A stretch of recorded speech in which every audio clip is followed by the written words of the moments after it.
Hello, sinners. I just wanted to drop in and tell you that My Horror Confessional is now part of the Ghoulish Podcast Network. In addition to producing podcasts, Ghoulish is also a publisher. Ghoulish Books has published dozens of horror books that have gone on to receive award recognition and even film adaptation treatments. Browse their spooky offerings over at ghoulish.rip and use discount code CONFESSIONAL for 10% off your order. And remember, ghouls, live spooky, die spooky.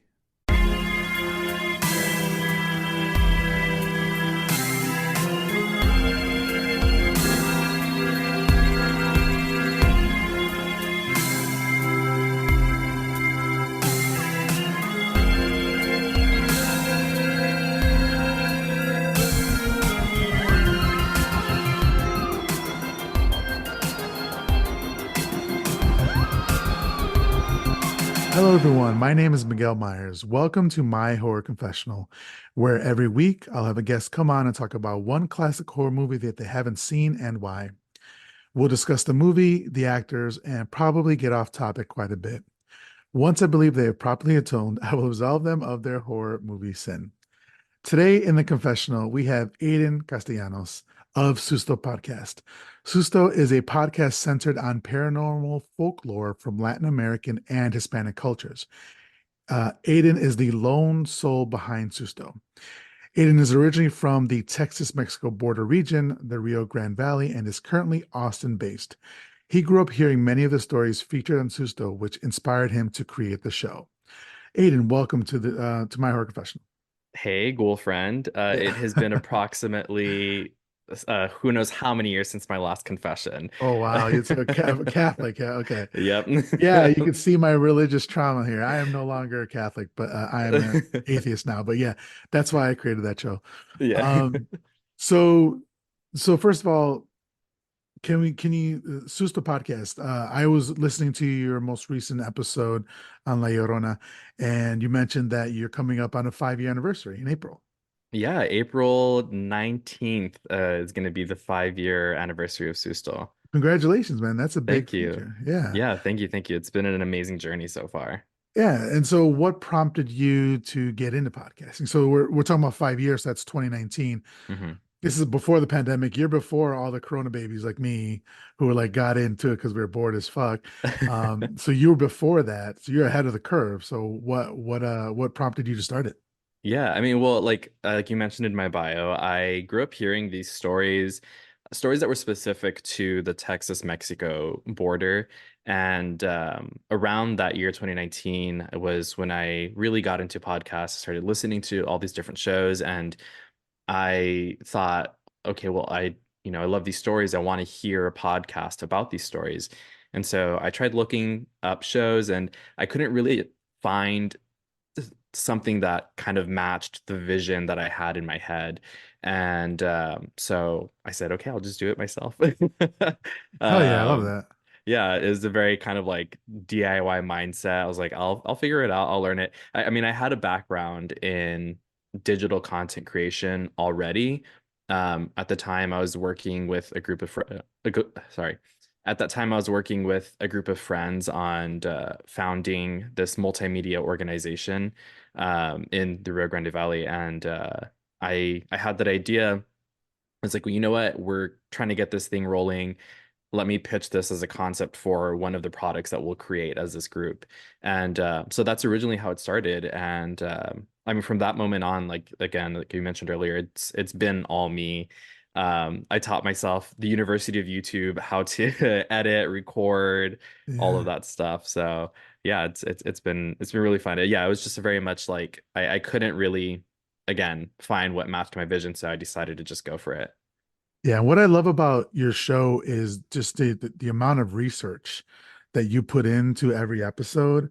Like me, like I love research-based stuff. That's what I love about my podcast.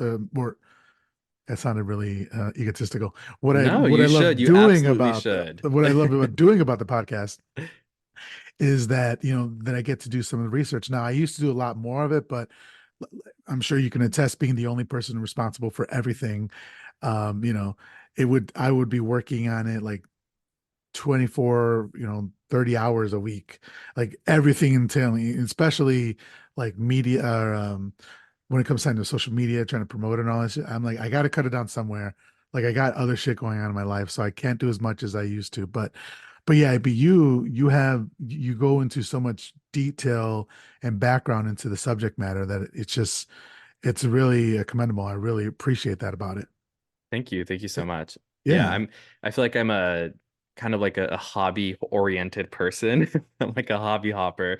And so, I mean, it got to the point where when Susto started kind of picking up speed, I said, okay, this is where I can focus all of that energy and nice. desire and passion for creating on. And so, for like my Patreon, for example, I'll make a lot of things that I send to my patrons, whether it's stickers or like cards, or I mean, we have an office full of like arts and crafts equipment, and so I will use all of that to kind of like funnel towards Susto. And I mean, like you said, we have a lot going on outside of our shows as well. And so I do have a full-time job.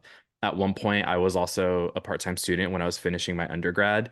And Oof. so doing all of that and Susto, and even to this day, it's kind of like when I'm not working on it, I'm thinking about it. When I'm at work, I'm like having ideas of like, oh, let me write this down so I can come back to it when I'm not on the clock, right?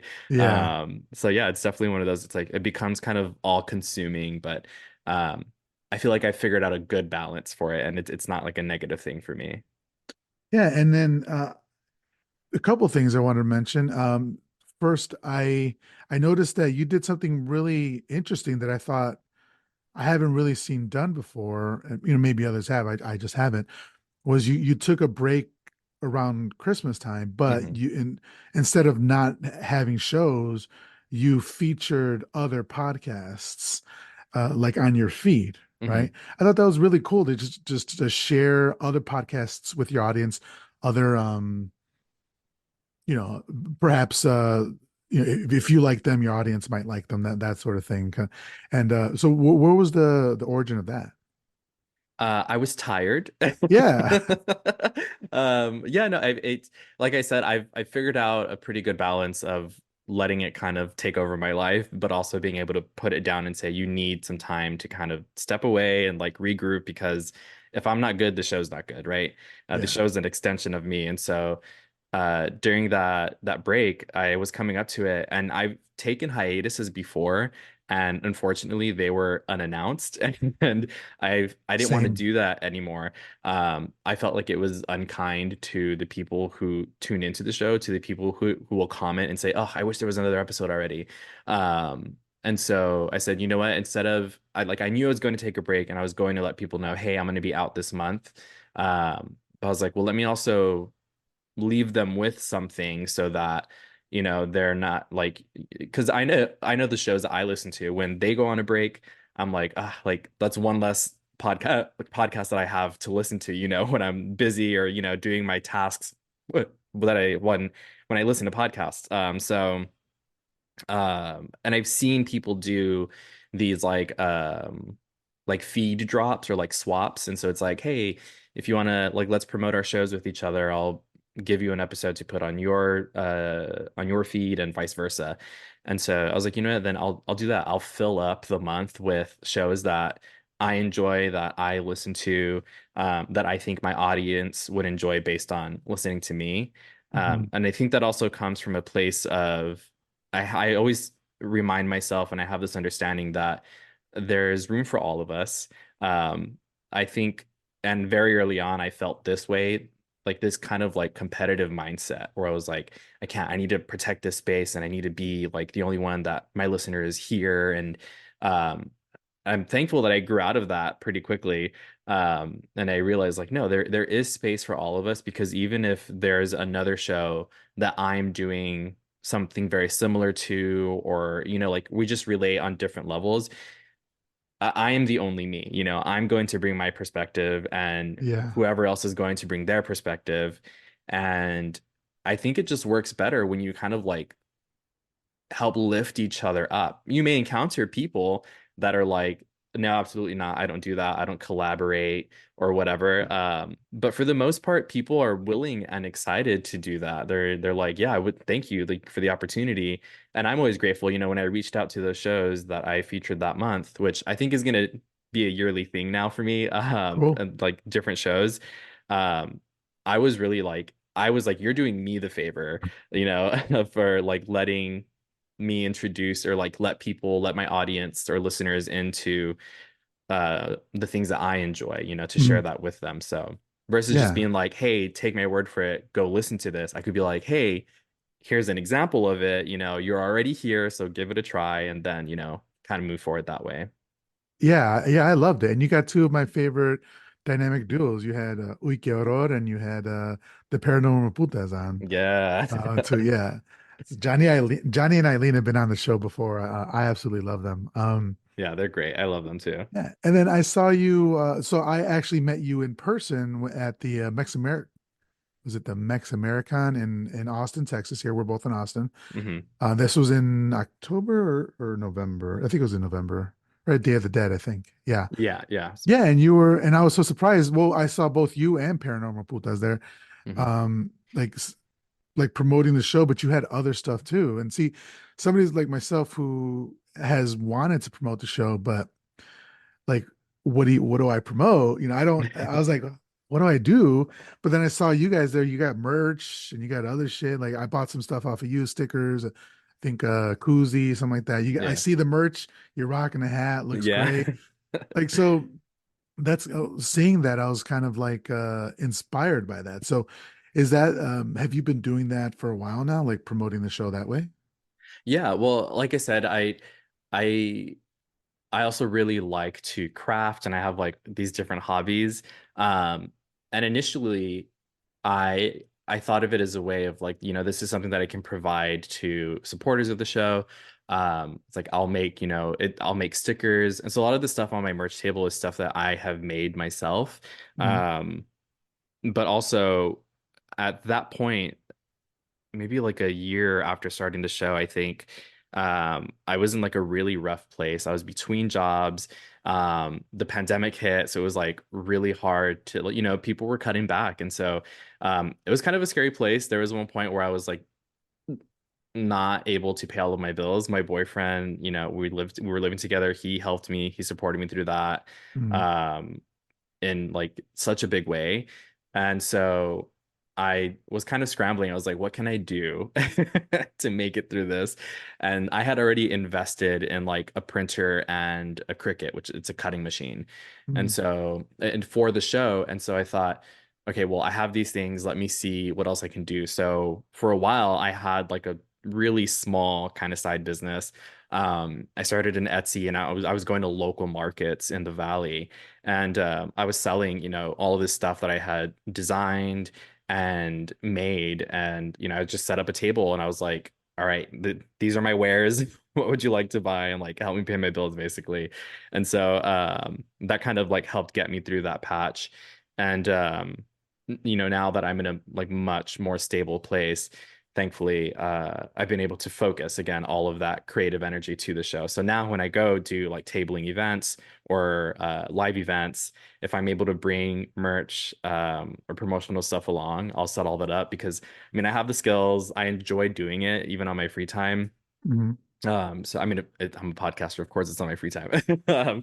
So yeah, I'll like when I have an event coming up, I'll say, all right, let me just kind of sit down for a couple days and see what I can make or craft and kind of bring it with me. So that way, when I'm promoting stuff or promoting the show, be like, by the way, if you like, you know, cute like stickers and decorations and stuff, um, here's some stuff that I made. So yeah, Yeah, I love the stuff that I got. So it was great. Great thank stuff. you. Yeah. And so coming up on 5 years, what still motivates you for telling these stories? Because you are also like, beside, I told you when we first got on, like it's blocking my face. I told you when we first got on that your voice is great. You got a great voice, but you also like have a knack for storytelling. And Mhm. that's the one thing about it. Like a story like La Llorona could be interesting, but you might have heard it 1,000 times before, right? But the way you tell it and the storytelling that you put into it, it's like riveting and makes me want to hear it again. So like what still motivates you to go in there and like and do that stuff? Well, first of all, thank you for such kind words. Yeah. Um, I I think about those moments that I heard that I grew up hearing those stories, and I think about the people that were telling them to me, it was always from loved ones, it was always from family members, from friends, family members. And so it's this, I've said this before, it's this kind of act of connecting with people on a level of fear, which is an interesting way to bond with or connect with people, is just kind of like scaring each other. And so, yeah, I think of, when I grew up hearing those stories is usually at, someone's barbecue and we're outside already and it's dark. And the area that I grew up in, the valley, it's funny it's called the valley because it's very flat and but it's a very agricultural area. So a lot of my friends grew up next to fields, like literal cornfields, or like next to montes, or like really heavily kind of like wooded areas. Um, and so, we're already outside, we're in the middle of these areas and it's dark. And so then, just this like the environment lends itself to just being scary, automatically. And then also the majority of us are raised Catholic. We were talking about it earlier. And I've said this before many times too, is that like I feel, at least in my experience, Mexican Catholicism is just inherently spooky. And I think Catholicism in general is inherently like horror based. um, and so, all of those things compiled together.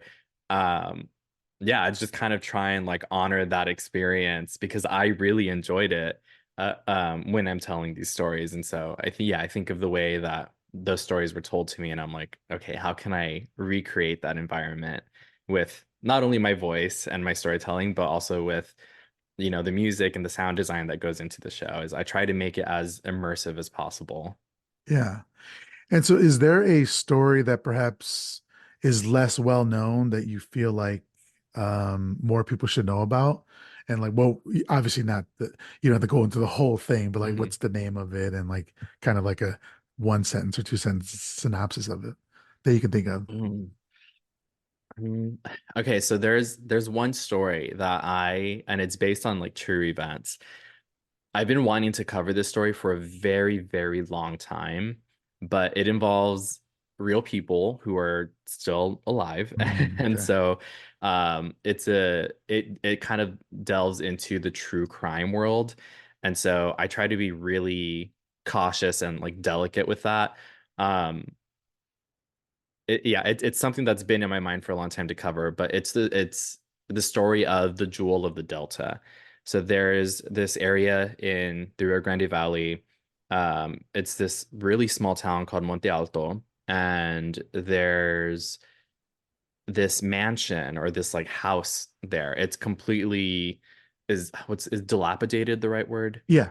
Yeah, and it's like just like bones now. It's like barely a structure anymore. The walls are kind of all gone.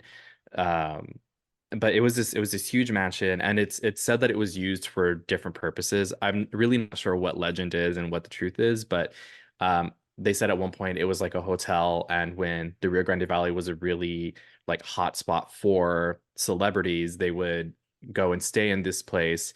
Then they said at one point it was kind of like an asylum of sorts, and then it was said to be a general hotel, or like a yeah, general hotel, and then just like a mansion, a home for a family. Whatever it was, it's now said to be kind of like, it's haunted, and that's the place that, high schoolers go to when they want to be brave and do something, fun. Like that was the spot. It's like, oh, let's go to the house in Monte Alto. And I've been there at night and during the day, and I've told stories about my visit there and how like it was really creepy. But the story that I really wanted to get into one day is the owner of the house. She was this elderly woman. Her grandson, in an attempt to collect her life insurance and the property, murdered her. And he tried to burn her body and he left it on the property. And so her body was eventually discovered. He tried to hide it, but it was eventually discovered on the property. And so for a while there was all this like caution tape around it. And it was people were like, okay, no, really, like now we really can't go anymore. Like something happened. There was a body there, like what's going on? all the high schoolers, suddenly we were all kind of like scared of this place because it became very real, Yeah. a very real horror, right? And a tragedy. And so, yeah, that is a story that I've never really gone into depth about on the Mm. show. Okay. Like I said, I would love to cover it one day, but I feel like it's a very delicate kind of subject, and there's more behind it. There was like forums where the family of the guy were coming to his defense, and Mm. How like this kind of like recently, sorry to interrupt you, how recently did this happen? I was in high school, so this was anywhere from I want to say like 2006 to 2010. Oh, okay. Yeah. Very, very Yeah, recent. yeah, Yeah. yeah. Okay. I mean, I could have like listened to you just tell the whole story right now and fuck this movie and just do that. But all right. Well, so then, how can people follow you? Your socials, the Patreon, all that sort of stuff. For sure. How can Yeah. they support you? If you want to follow the show for any and all updates, you can find me on all the social media platforms. It's the same all across the board. It's at Susto Podcast. If you want to listen to the show, it is on every podcast platform. That's Susto, Susto. You can also visit sustopodcast.com. And if you would like to monetarily support, Hell you yeah. can visit patreon.com/Susto Podcast. Awesome. All right. So let's get into a bit about your background when it comes to horror movies Mhm. or just like horror literature in general. So I know you grew up listening to the stories, like verbal storytelling, but as far as horror movies or horror books, were you into that growing up? Was your family into it? Were they supportive? That sort of thing. Yeah, I mean, I've always liked scary movies. I am kind of a scaredy cat too, which I feel like I've grown out of. Now I can watch a horror movie and I'm like, yeah, it's fun. I loved it. Yeah, yeah. Whereas before, like, I remember being terrified of Alien as a kid. Like, my sister had to like sit me down and be like, "It's a costume. It's not real." And I was like, "He's out there or she's out there," and like, it would freak me out. And so, I mean, but yeah, I've always been into it. I mean, again, I was raised Catholic, so I was also forbidden to step into a hot topic for a very long time until my mom came around and was like, I guess it's not Uh, Satan worshiping. yeah, But yeah, no, like I've always enjoyed horror. Um, I loved reading as a kid, and so of course I read all the Goosebumps as a kid. nice. And I Yeah, still love to read now. Like pretty much everything I read is horror based or adjacent. Anytime I nice. get a book as a gift, it is some sort of thriller or like scary book. So, yeah, and I know that we both enjoy going to Terror Tuesday. Hell yeah, It's yeah, like it's a standing date that my boyfriend and I have. We go every Tuesday, we go have our little meal, watch a scary movie, and then, yeah, so that's been a really fun part of living in the area is going to that event. yeah. No, I love Terror Tuesdays. Yeah. So what about the history with this movie, Diabolique? Had you heard of this? Had you not heard of it, or had it been on the list, like your list of to watch, but you just never got around to it, or what's the case there? I'd never heard of it. Okay. Seeing it on your list was the first time that I had ever seen or heard of it. And I'm sorry, but I do very much judge books by their cover. As a designer, Yeah, yeah, I will be like, "Hey, that looks cool." So, yeah, I saw the kind of the art for this movie, the poster, and I was like, "Okay, that one looks interesting." And I was like, "It's not uh like a very obviously like English word." So I was like, I want to go with something that, is a little bit different. And so, yeah. yeah. And I'm so happy you did because I saw this movie for the first time. It's a joke now, but like everything's over a decade because COVID was almost 4 years ago. So Yeah, no, it's I'm like, still like 28 years old in my yeah. head. So, but yeah, and I absolutely loved it, and I just feel like more people should watch it. So when you chose it, I was so happy to be able to talk about it. But so, Diabolique isn't one of those ones that I hear a lot of people talking about, and so I'm so happy to be talking to you and with the listeners today about it. So it was, oh, first of all, Diabolique, also known as Les Diaboliques, Mhm. which is literally the Devils, which is funny because I'm going to be doing Ken Russell's The Devils Oh, nice. in like 2 or 3 weeks, I think. Mhm. And Ken Russell's The Devils is, if you've heard of it or if you haven't heard of it, is one of the most notorious horror movies ever made. There's a scene in it that was cut out of it called The Rape of Christ. So Whoa. you're talking about like being Catholics or whatever like that. Your mom would like probably have a fainting spell if Hmm. you're talking about this. She would But find the director. yeah, he did Altered States. I mean, he's just a great director. But The Devils is great. But I just thought it was funny because I'm doing two movies in a month, both called The Devils. Yeah. Um, but this one came out in 1955, written and directed by, and I am not French. This is a French movie. I'm going to probably butcher these names. Henri Georges Clouzot. He also wrote and directed The Wages of Fear. The screenplay was by Jerome Geronimi, Rene Masona, and Frederic Grandella. And it was also based on a book called She Was No More that was written by I'm Pierre Boulou and Thomas Narcejac, who also wrote Eyes Without a Face, which is another that one's black and white 60s French horror film. Have you seen that one, Aiden? Mm-mm, no. Okay, that is a great, great movie. And then they also wrote Vertigo. Um, well, they wrote the novel Vertigo, and I'm going to get into that in a second. But starring Simone Signoret as Nicole Horner, she was in The Crucible. Starring Vera Clouzot, the director's wife. She was Christina de la Salle. She was in The Spies and The Wages of Fear, and also this movie. So I wanted to real quick just to go into a little bit about Vera Clouzot. She was born Vera Gibson Amado. She was a Brazilian French actress. In 1941, Vera met French actor Leo Lapara, a member of the theater company of Louis Jouvet, who toured in Brazil during World War II. Vera married the actor, taking part in the company's South American tour that lasted almost 4 years. After World War II, they settled in Paris. In 47, Lapara had a role in the movie called Jenny Lamour by Henri Georges Clouzot, the director of this film.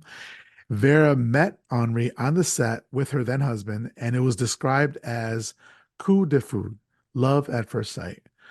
Clouzot then hired Vera as the script girl of his next film, Miquette. So this is scandal. This is Yeah. scandalous right here. Yeah. And Vera divorced Lapara and married Henri in 1950. She was directed by her husband in her first film, the thriller Wages of Fear, in which she appeared alongside Charles Vanel and Yves Montand. Um, then she had a short film career. She only performed in three films, all of them by her husband, Henri Georges, the most famous of which is this one, Diabolique. Unfortunately, in 1960, 5 years after this movie came out, Vera died suddenly of a heart attack, just 15 days short of her 47th birthday, which after this movie came out in 1950, she passed away in 1960. In 1960, this movie saw a resurgence because of what happens later on in the movie. Right. Yeah. Yeah, I'm it's like, did just creepy. he like predicted the future or something? I'm like, everything that you're saying, the scandal with the divorce and then the heart attack is just, well, that adds, I think, to the overall spookiness of this movie. Yeah, I think they definitely should have looked into him to see if he was doing some shit. Like Yeah, he told on himself basically. so, and it's also starring Paul Maurice as Michel de la Salle. He was in Army of Shadows, and then Charles Vanel as Alfred Fichet, the retired detective who needs to mind his own fucking business. Oh my God. Oh my God. Do we get into it now or later? Go right ahead, say it now if you'd like. Just the whole time I was like, first of all, I don't know if these women know that. Well, in that time, probably they didn't. That they could have just said, no, fuck off. Can I cuss here? Yeah, Okay, yeah, fuck off. I was like, what is this nosy ass retired retired. policeman doing? I'm like, he has no authority, girl. Like he literally said, I'm retired. I would have been like, I just killed somebody. Stay away from me. Like, what? Oh my God. Yeah, Yeah, we'll get into it a little bit more. I was really frustrated at that as well. Like, just the audacity, the caucasity, the just Honestly, of a is, mediocre white man to yeah, be like, this is my business now. yeah. So, he was also in The Wages of Fear, and he was in To Catch a Thief with that was directed by Alfred Hitchcock, which is going to come up in a second here. But um, so let's just go ahead and get into the movie then. So the movie starts, it's a deep, haunting, like classical piece with strings, and there's a pipe organ, and there's a haunting children's choir, and like my anxiety is on 10 already. Just Hmm. that a lot of like classical music is relaxing. This was not this score was like you're you knew where you needed to be going into this movie. Yeah, it was very unsettling and unnerving. And I think in general, this movie, it did a good job of not being, I feel like there's so many movies that are guilty of this, of just being loud, for the sake of being loud. It's like loud is Yes. scary. I don't know why people think that. And I was really appreciative that there wasn't any like unnecessary, just kind of like blaring of noises or screams Yeah. throughout this movie. They were very comfortable in the silent moments, which I think is much more unnerving, than just like loud noises. Well, it's a great point that you brought out the silent moments. Besides this music right here, there's no other music in the Hmm. movie. And that's really like helps lead to like a lot of, like you said, unnerving moments or suspenseful moments as well. Hmm. So it starts with a quote that says, "A painting is always quite moral when it's tragic and it presents the horror of the thing it depicts." Um, that is way too ephemeral for me to kind of understand, but that's how the movie starts. Okay, can you say it one more time? Yeah, a painting is always quite moral when it is tragic and it presents the horror of the thing it depicts.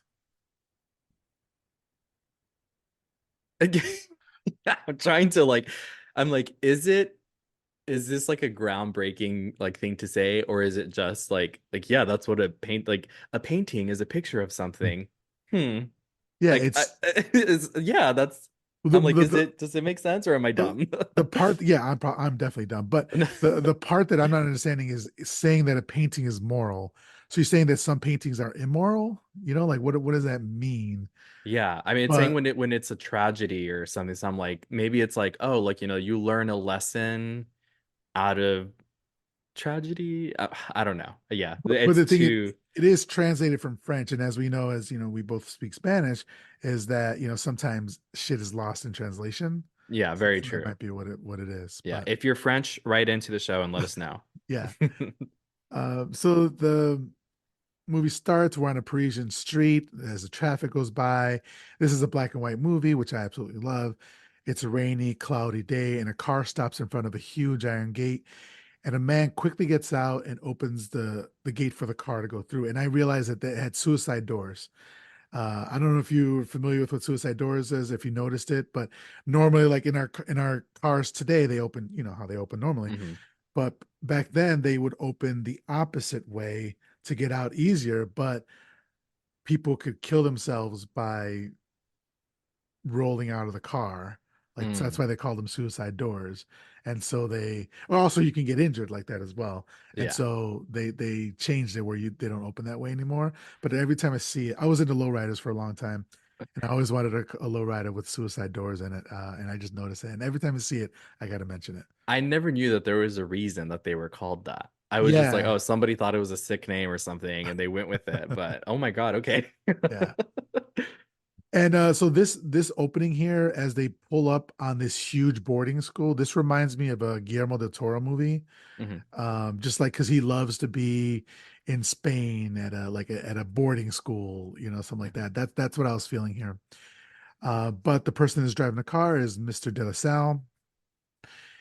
He drives ahead while the other man goes to ring the bell.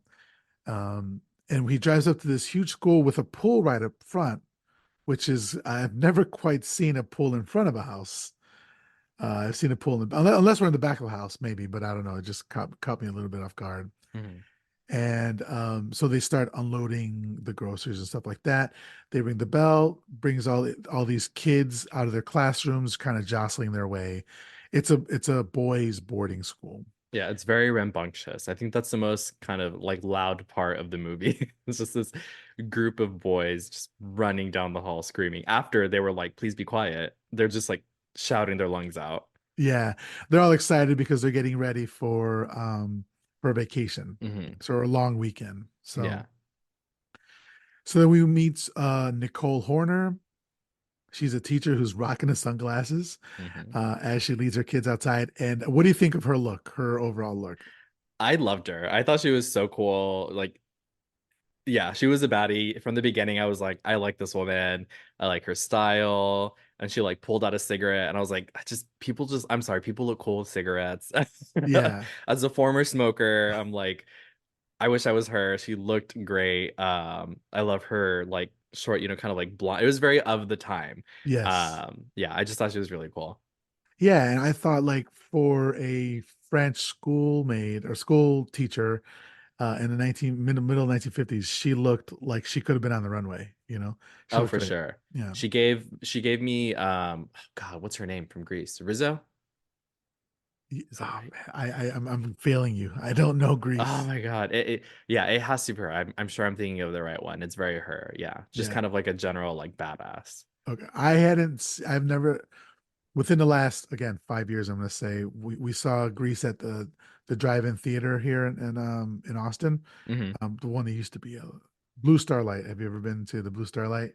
Is that on the rooftop of the They changed. There'll be different Okay, places. yeah. I think now they're at the East Side. There's a East Side theater that's opening up. But anyway, regardless, I saw Grease for the first time there.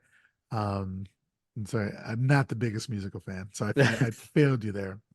But I That's have okay. been It is. getting It's Betty into Rizzo. I just looked it yeah, up. I have been getting into a lot of horror musicals lately. Like Anna and the Apocalypse. Have you seen that one? It came out 2017. No, I haven't. It's a lot of fun. It takes place at it's kind of like it's in England and it's a Mhm. school and there's a zombie apocalypse and it's a lot of fun. That and I went to go see the Evil Dead musical and got Oh, drenched. We were in the first row. I think my Facebook profile picture might be the same one. And but got drenched in all white. oh my I was God. dressed in all white and I got drenched in like blood from Oh it. my And God. I loved it. I don't know if they're That still sounds touring that, but amazing. if you ever get a chance to watch the Evil Dead musical, you should definitely do. Yeah, I And you gotta absolutely need sit up to. front. We got my wife got me tickets to sit up front, and they give you the plastic bag, but I wasn't thinking, and I wore all white. I don't know, I just wasn't thinking. But Yeah. I came out looking badass, you know. It worked in your favor for sure. Yeah, yeah. So anyway, so the teachers are kind of asking her what's up, why is she rocking the glasses? She says her eyes hurt. That's like the universal sign for somebody went upside my head, right? Yeah. Like rocking glasses. Yeah. She had a little accident. Yeah, she said she had an accident. So like, Mhm. what does that mean? That doesn't. Yeah. So then, one of the teachers says, I remember this fucking dude's name because he's a little shit. I want to Oh, say he's his. like my fellow colleague, and Yeah, yeah, something yeah, about her screaming all night, and yeah. Mr. Drain. yeah. So Mr. Drain's like, well, you're up early. I was doing rounds at 4 a.m. and I heard screams coming from your room. I'm like, dude, are you being a little bit weird right now? But he's, Mind your business, bro. yeah, Lots of men not minding their business in this movie. yeah. So he also says the chaste woman loves to communicate, or no, loves to come out at dawn, doesn't she, or something like that. And she just smoking her cigarette and just looking at him like, little boy, not today, I right? wish she would have just like flicked her cigarette at his face, been like, get out of my Oh man, face. that would be great. That'd be great. So you but when a couple days ago or whenever you asked me what movie version, Mhm. so there's a remake to this I wasn't aware of. Yeah, there's a 1996 version, and when I was looking them up, yeah, I think the 96 version is kind of like a remake of this, but of course in modern times. Okay. So I mean, after watching this one, which I really enjoyed, I'll say that now. I think I do want to go and watch the 96 version next Y- because I'm like, I wonder how they'll do it in like a modern take. Yeah, because I was when you said that I was about her flicking the cigarette. I was like, oh man, I would love to see her do that Oh to yeah. him, just Yeah. flick the cigarette. So yeah, I'm definitely gonna watch that version as well. Um, so she says that you spent too much time with the Jesuits, Mr. Drain. He says not everyone can be thrown out of school, and she walks off and she calls him a jerk. Yeah. So then we see Mrs. De La Salle, um, Christina De La Salle. She's a teacher there, and she's receiving a gift from a child. It's a folding fabric like hand fan. I Hmm. was looking for another word for it, but I couldn't think of another word for what is it called. Do you know the word even in Spanish? Not like Vanico, but like I don't know. I couldn't No, think of yeah. another word. I just noticed like a fan. Yeah, okay. So then we see another teacher, Mr. Raymond, who tells Mrs. Horner that he's ready. He's got his plans for this couple days off. He plans to be naked this time tomorrow. It's like TMI. Yeah. But he asks her plans, and she says that she's going to be going home to Nero. I believe I'm pronouncing that correctly. Hmm. Specifically Dos Sevres, and she asks if he's heard of that place, and he says he has.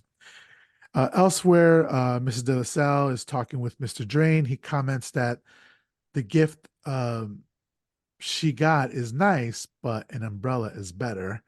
And she states that in her home country, he would wear a straw sombrero in this weather and take siestas.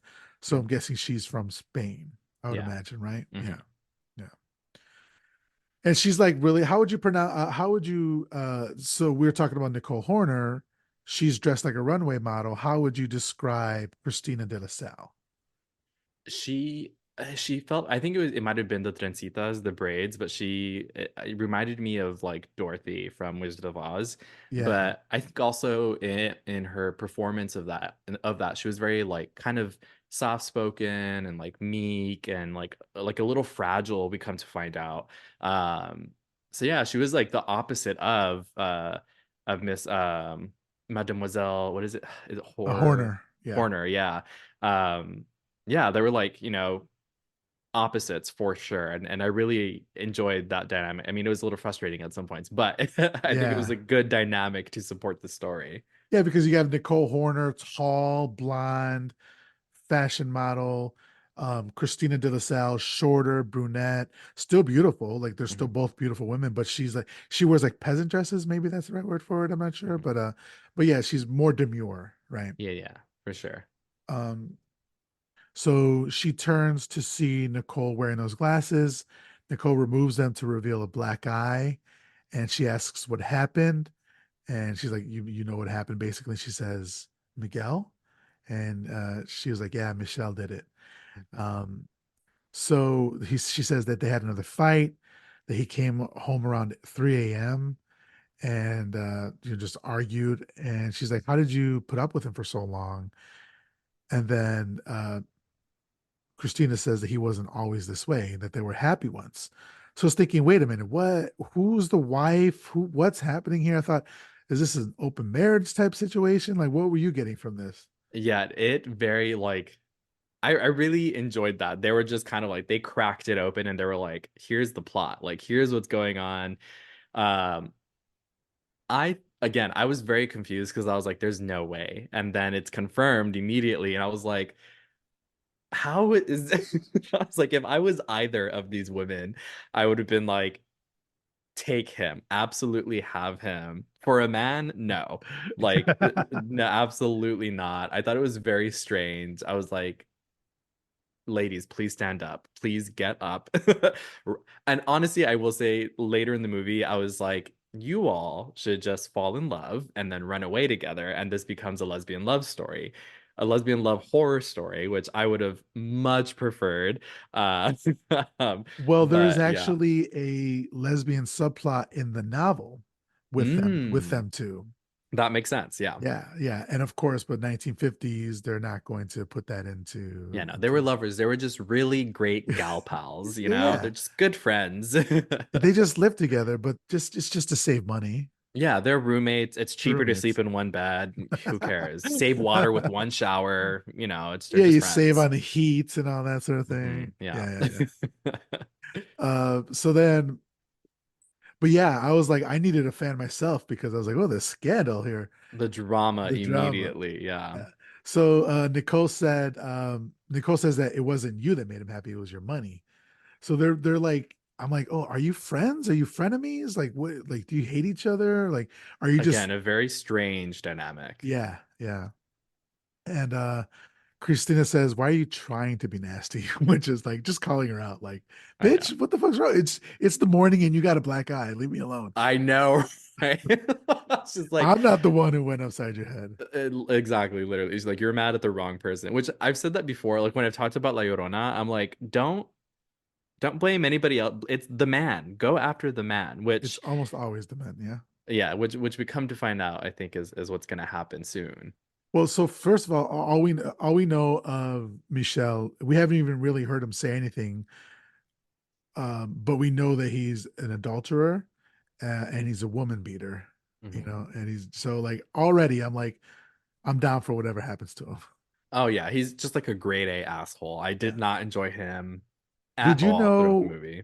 what did you know about the movie going in? Did you see a trailer or was it just the artwork and you're like, let's do that? Just the artwork. I Oh didn't hell look yeah. up That's the best way to go anything. into it. Yeah, no, I love the experience of just like going in unknowing to something and being like, whatever happens, happens. I'll see what happens and then we'll take it from there.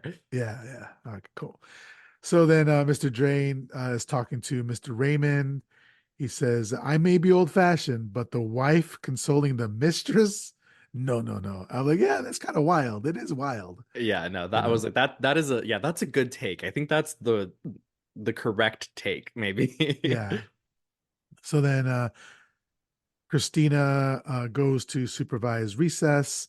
And this is where we learn that she has a heart condition. So before she goes, Nicole says that she has something to show her. They go upstairs and she shows her a liquid. We don't hear what they're saying, but they smell it. And then a kid looks on and sees what's happening.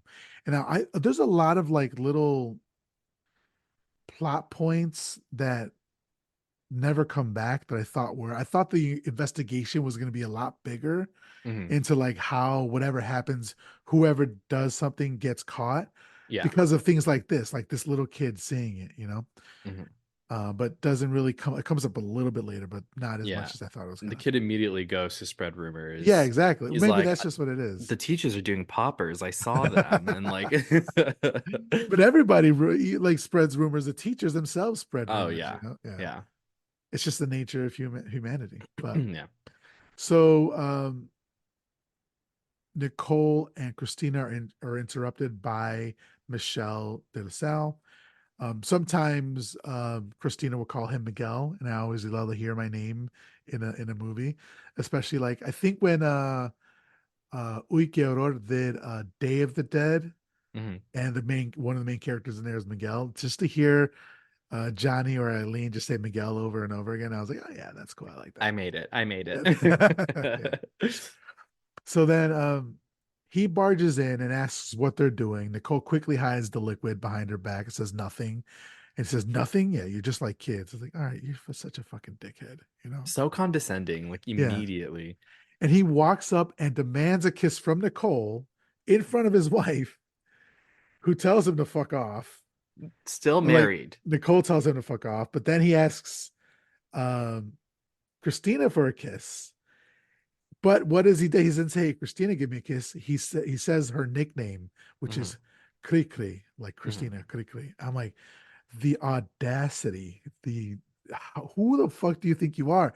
Like, are you, I don't know. Are you handsome? Are you that like, He are you wasn't that good looking. like, I can tell when Spoiler a guy is alert. handsome. He looks a little bit like Bogart. What's his name? The actor. I can only think Henry Bogart, but that's not his name. But anyway, regardless, he Yeah. looks a little bit like him. But yeah, he doesn't look all that to be like acting like this. Yeah, he's just like he's an average dude. And like just to like I need to just lay it out plainly. Okay, the three of these people are working together. They're working together at this boarding school. This man is married and is having an affair with two of their coworkers, basically. Yeah, So his wife is there, his mistress is there. He's abusing his mistress, and then he wants, first of all, hit her the night before. Next morning, acts like nothing happens, wants to kiss her. She says fuck off, goes to his wife, still married, who's right there, calls her by her nickname, and then kisses her. I was like, what? Push him off a cliff immediately, please. Canceled, canceled, Oh straight my to God. jail. But Yeah. he touches her chin, and she pulls away from him, and but he forces her to kiss him, right? Um, so then they proceed to like talk about her in front of her, like they're her parents, like, oh, she's sick, and oh, like she has her heart condition. You have to be careful. I'm like, dude, she's right there. Yeah. Like, why are you treating her like this? Horrible. But yeah, like they say, like, look at her clothes. She should be careful in her condition. She's very sick. She says she's not sick. And then yeah, he's like, yeah, you'll bury us all, he says. Won't you, my little ruin? Which again, I don't quite understand what he means by ruin, but that comes back later. I guess he's just saying like, oh, because when he married her, she had a lot of money and he wanted to go into business, but she wanted to open up this boarding school and they're kind Hmm. of losing money. So maybe I guess now that's what he means by that. But the French language is very weird. Like, they call it orgasm, right? Like le petit mort, Yeah. which is a small death.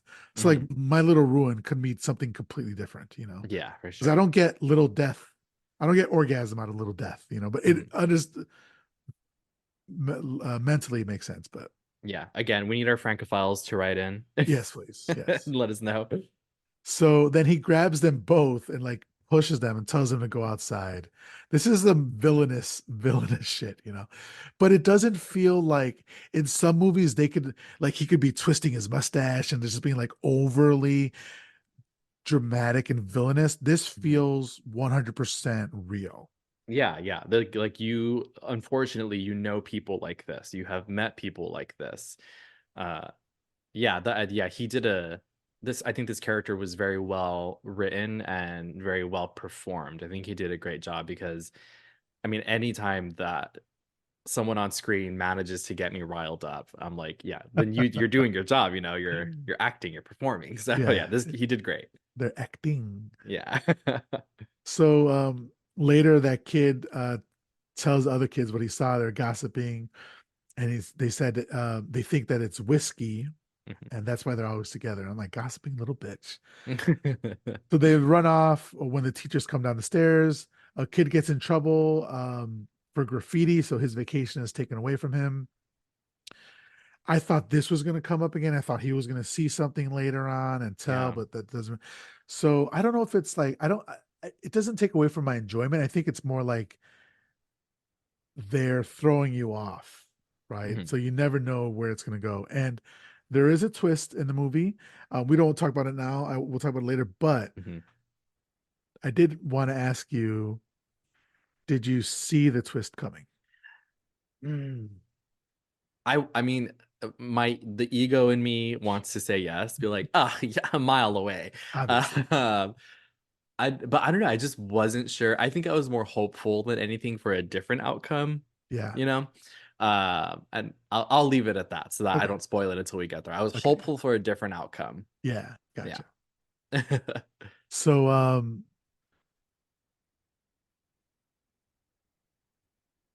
So, so Christina was basically like, why did you punish him? He just got good grades or whatever, but Michelle, who's the one who punished him, didn't Mhm. care. It's like whatever. He runs the place. So Yeah, he was like, if you're gonna threaten him, then punish him. Like, don't just yeah, threaten him. So I yeah. was like, okay. Like this guy is just like mean to everybody. It's like, why do you care? Like, Yeah. why do you care? So then as he walks away, Nicole says that she won't have any regrets. So kind of wondering what's happening there. So later, after all the kids have gone, they kind of talk amongst themselves, and Christina says that she can't do it. And Nicole says, she asks if she still loves him, and if that's why. She says, of course not. But she says divorce is a deadly sin. Nicole asks her, what about the knife that you carried around for a month? Isn't that a deadly sin? I was like, oh shit, like, Hmm. yeah. And she says she was jealous, she was mad, but this thing, no, she can't do it. And then she's like, well, just think about it. It's the best chance we're gonna have. We have these 3 days. So Dun Christina, dun yeah, dun. exactly. I did want to ask though what you thought about that knife comment where she was like, I was jealous, I was mad. I was like, who was she thinking of Oh, using the knife yeah. on? Was it on her husband or the mistress? Because again, we see unfortunately this kind of trope where the scorned lovers end up fighting and the adulterer is kind of like on the sidelines, like, you know, getting away kind of like, free from it. And so I was like, was she planning to attack the mistress and be like, that's my man, or was she actually gonna, in a sense, hold him accountable, with that Hmm. knife? I like to think that Christina is a feminist and I, was gonna kill the husband, right? yeah. Instead of the mistress. Hmm. Because I like to think that, but honestly, 1955, right? Who Hmm. knows? I'm reading, I'm glad to see that it's kind of coming around now. Like I'm reading this book um, by,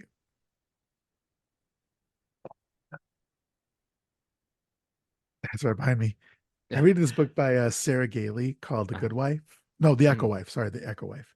Hmm. And in it, it's about, I'm not going to go into too much detail, but there is kind of a similar situation where one woman took another woman's husband away. At least I'm like 50% of the way through. Don't have the whole story, but she's not mad. She works very hard to not be mad at the other woman and to be mad at the husband. And Hmm. I've been seeing that a lot in media now, where it's like women are like, "Girl, that's not my issue is not with you, it's with him," sort of thing, right? Yeah. But but the fact that she was just walking around with a knife for a week, I think anybody could have gotten it at that point. Oh, yeah. Right. What do you think? Or it also could have been self-harm sort of thing. You know what? Yeah, yeah, I hadn't thought of that, but it could have, yeah, because that would also be, I think, that would fall in the realm of sin for someone who thinks that way. Yeah, Yeah, yeah, it could have been that. Like she was like, you know what, this isn't worth it anymore. My life is over, and like she was thinking of maybe ending it. which is, I mean, Also, not the literally, answer. literally just a man. Just Yeah, a man. Just you get another man. yes, exactly. They are plentiful and low in value. No, I'm kidding. I won't do that. To Hey, hashtag not all I men, I know, guess. I know how it is. Yeah. So then Christina asks Nicole if she believes in hell, and she says not since she was 7, which I absolutely love. As an atheist, as a former Catholic, I'm like, yeah, I love that. I love that part. But Christina says that she does, and then the scene's kind of fading away. But as she's doing it, she's throwing pebbles into the fountain, and this was filled with water, and it's wonderful sound design. Like Mhm. it's just so great. When you're thinking of horror movies, when you're thinking of sound design, you're thinking of like shoes walking down an empty hallway, which we hear later on, that sort of thing. Or Mhm. even like in one movie, I forget the name of it, what movie it was, but there was like really great like shoes walking on snow, which being from the Mhm. Midwest, I know exactly how it sounds like. So it takes me back exactly there. But you don't really hear a lot of like off horror things, which was like just pebbles in a fountain. But hearing that sound design, I'm like, I'm immediately there. I know exactly where it was. So Yeah, I I think just as like the a small things. yeah, no, I think like as podcasters, Yeah. and as someone who does a lot of sound design, like in my own show, it's funny. Over the years, I've come to appreciate that when I'm watching movies or shows or whatever, or listening Yeah. to other shows, and I hear the sound, I'm like, oh, that was really great Foley. Like that was so Yeah. good. Or Oh Foley, I'm yeah. like, oh, like, oh, that was like, uh, which I think is the thing that not many other people would think to pay attention to, but again, when you're in charge of all of those details, you're like, oh, good job, whoever did that. Like, Yeah. this is why they get awards for this. Which is even more funnier when you notice really bad Foley work. Oh my God, yeah. So I was watching, so I have another podcast called Decayed Tapes that I do with Max Booth, and we do shot on video horror movies. Mhm. And so that's obviously sometimes it's low budget or no budget shit. And this one movie we saw, City of the Vampires, um, there was this woman walking at night on the street that was deserted, and she was very obviously wearing tennis shoes, like Nikes or some shit, right? So those Oh are they're sneakers. They don't make a lot of noise, but the sound design that they made for was for like clogs, no. clogs hitting wooden floor. I was like, what are we That doing? is so fun. Full on in sneakers and just Well, clip honestly, clop clip clop. yeah. We were cracking. I was cracking up watching that movie. That's so funny. So a lot of what I mean to say is, good sound design can go unnoticed. Hmm. Bad sound design, you're gonna notice right away. Oh yeah. Yeah. Yeah. So later that night, the cook lays out day old fish at the teacher's table. Christina says she's not hungry, but fuck ass Michelle forces her to eat. But he says for himself, he's not going to eat any because his liver doesn't allow fatty foods. Of course. What a dickhead. But he's the one who bought the food. And we find out later on that he bought like day old food because it's cheaper. Right. Yeah. So he buys the day old food, forces his wife and the other staff members to eat it, but he's not going to eat it. Like, you're a different kind of person. Dude, oh my God. Again, unfortunately, I have met people like that. I've known people like that that I don't know any longer. Thank Yeah. goodness. But yeah, that was just like I was like, oh man, I can't wait. I can't wait to see what happens to this guy. Yeah. So Mr. Drain actually has to ask Michelle for a second glass of wine. He's like, "You've already had three." He's like, "No, no, no. It's just been one or two or whatever the case may be." Hmm. And then Mr. Drain makes a toast in Latin, which nobody gives a fuck about. They're just like, "Yeah, okay, whatever, Like, buddy." okay, okay, Theo. Yeah. And then I was gonna look it up. I was like, "No, I care about as much as these people do who are at the table, which is not at all." Exactly. Again, a testament to these performers to put you on the same like kind of wavelength as them. Yeah. So then Michelle forces her to swallow the fish, even though like she's physically like repulsed by it. And I've been there because I'm bad with seafood. I can't eat any seafood, but just the idea of having to swallow food that you can't stand is just terrible. And I was reading the trivia on this, and it said that the director, one of the rumors is that Henri Georges Clouzot actually had the actress or his wife eat old fish. And so that look on her face was actually like real. It has, who knows if it's true or not, but Yeah, that, and I would be curious. I'm like, did he was it a suggestion and he was like, "Hey, try this out. Maybe it might be good for the acting." And she was like, "Okay, sure, for the craft." Or was he like Michelle and was like, uh, "Fucking do it." art imitating life, life Yeah. imitating art. Yeah. I would hope that it would be the latter because I mean, she only did four movies ever. And so I'm hoping, and it was or three movies ever, and it was with her husband. Mhm. I'm hoping they had a good working relationship and all that sort of Yeah. stuff. Because this movie is already too dark for me to think that in reality the couple was the same, you know. Yeah, yeah. But you're right, like they work together in the movie and in real life they work together, you know. So, Mhm. but so she eventually swallows it, and then even Mr. Raymond, like I think Michelle asks him what he thought of the fish, and he can't think of anything nice to say. So he says it's certainly very nutritious. It's like, Yeah. oh, okay. So Michelle then yells at the kids to be quiet, which they immediately do, which is kind of eerie. To get a room full of what would you say, fifth, sixth, seventh graders to just quiet down immediately. It was very Mhm. eerie. Yeah, it makes me wonder. I'm like, okay, if this guy is, I mean, he's straight up abusive to his wife and his mistress. His coworkers are scared of him. They are following his lead at every turn, basically. It makes me wonder and worry, like, is this guy also abusive towards the students? What does he do if there's no one else around? Like, he's probably, hitting these kids or something. Like, I'm like, I just like he's just like a monster. So I'm like, I don't think there are limits to his abuses. Yeah, it's giving me very much Mrs. Trenchbull vibes. Oh my God, yeah. Yeah. I'm surprised like she hasn't grabbed somebody by the pigtails and swung them around. Swing around, yeah. So finally, or I should say, Nicole, after seeing Christina swallow, says It's disgusting. Some things you can't swallow, and I'm not talking about the fish, says Nicole. So what do you think she was talking about? Honestly, I think she was just talking generally about like, stomaching his abuses and being Yeah, like, I'm not gonna take it anymore. Like, yeah, you're not gonna make me swallow this fish and you're never gonna hit me again. yeah. So the kids start demanding food. Apparently they don't like the fish. He sends Mr. Drain and Raymond to kick the kids out of the hallway. No food for them.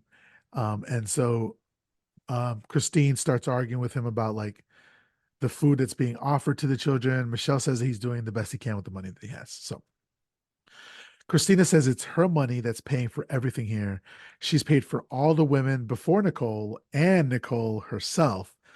But when you start taking or start fucking with the kids' food, that's something that she can't abide. So I was Mhm. like, ooh, she just laid it out for everybody. Yeah. Which also it made me feel really bad for her too, because I was like, I'm glad that she draws the line at the students, but I'm like, what about for yours? I mean, abuse is a very tricky and complicated thing, and the position of a victim is a very difficult one to be in, and so that's why it made me very sad for her. It was like she's able to draw the line at the students, and I was just like, it's like, I wish for you that you could also like draw the line for yourself, and be like, Yeah. no, you're also not going to hurt me. But she was like, me, sure, have at it, but the kids, leave them alone. I was like, oh, that just hurt. Yeah. Yeah. That was painful to watch. Yeah. So then Nicole tells her to calm down because of her heart. And Christina says she wishes that she were dead. To which Michelle responds, then die. We'll have a nice funeral for you and then finally be rid of you and I'll feel better. What what a Oh my monster. God, dude. Oh my God. Oh, that's when I thought I couldn't like hate him more. He said this, and I was truly gagged. I was like, what did you just, I could never imagine a man, my boyfriend, saying that to me. I'd be like, you know what, actually, you, which, they make that decision later, but oh my Yeah. God. You know that I would be like, well, you know what? Now I'm gonna live forever just to fucking Out ruin of your life. spite. Yeah, out of spite. Honestly, Yeah. honestly, yeah. Spite living, that's what it's called. Yeah, it's the best motivator sometimes. So then Nicole kisses Christina goodnight. They do the kiss on both cheek, the Mhm. European goodnight, and then whispers in her ear that she, Nicole, will be leaving at 7 a.m. So alone now, Michelle advances on Christina as she backs away from him off camera and she yells, no, no, and then the scene fades. You're assuming the worst here because the next morning they're in their bedroom and he's knocked the fuck out and she's like dressed and grabbing her like clothes off the ground. So he might even be a rapist, like Yeah. based on what the storytelling is going on here, Yeah, safe to which is say. terrible. Yeah. So she tiptoes out of the room, hoping not to wake up the asshole, grabs her coat and a suitcase and goes to the garage looking for Nicole, who is up in the rafters getting down this huge trunk. So later, the kids are having breakfast. Everybody's getting ready to leave for the long weekend. Michelle notices that um, both Nicole and Christina are not there, and he asks where they are. And the groundskeeper says that they left together in the truck. He thought, basically, I thought you knew. And he says, of course I knew. I just forgot. It's like he has to save face. Such a fragile little man. Yeah, I knew that. Of exactly. course I knew that. Okay. But he says that a lot.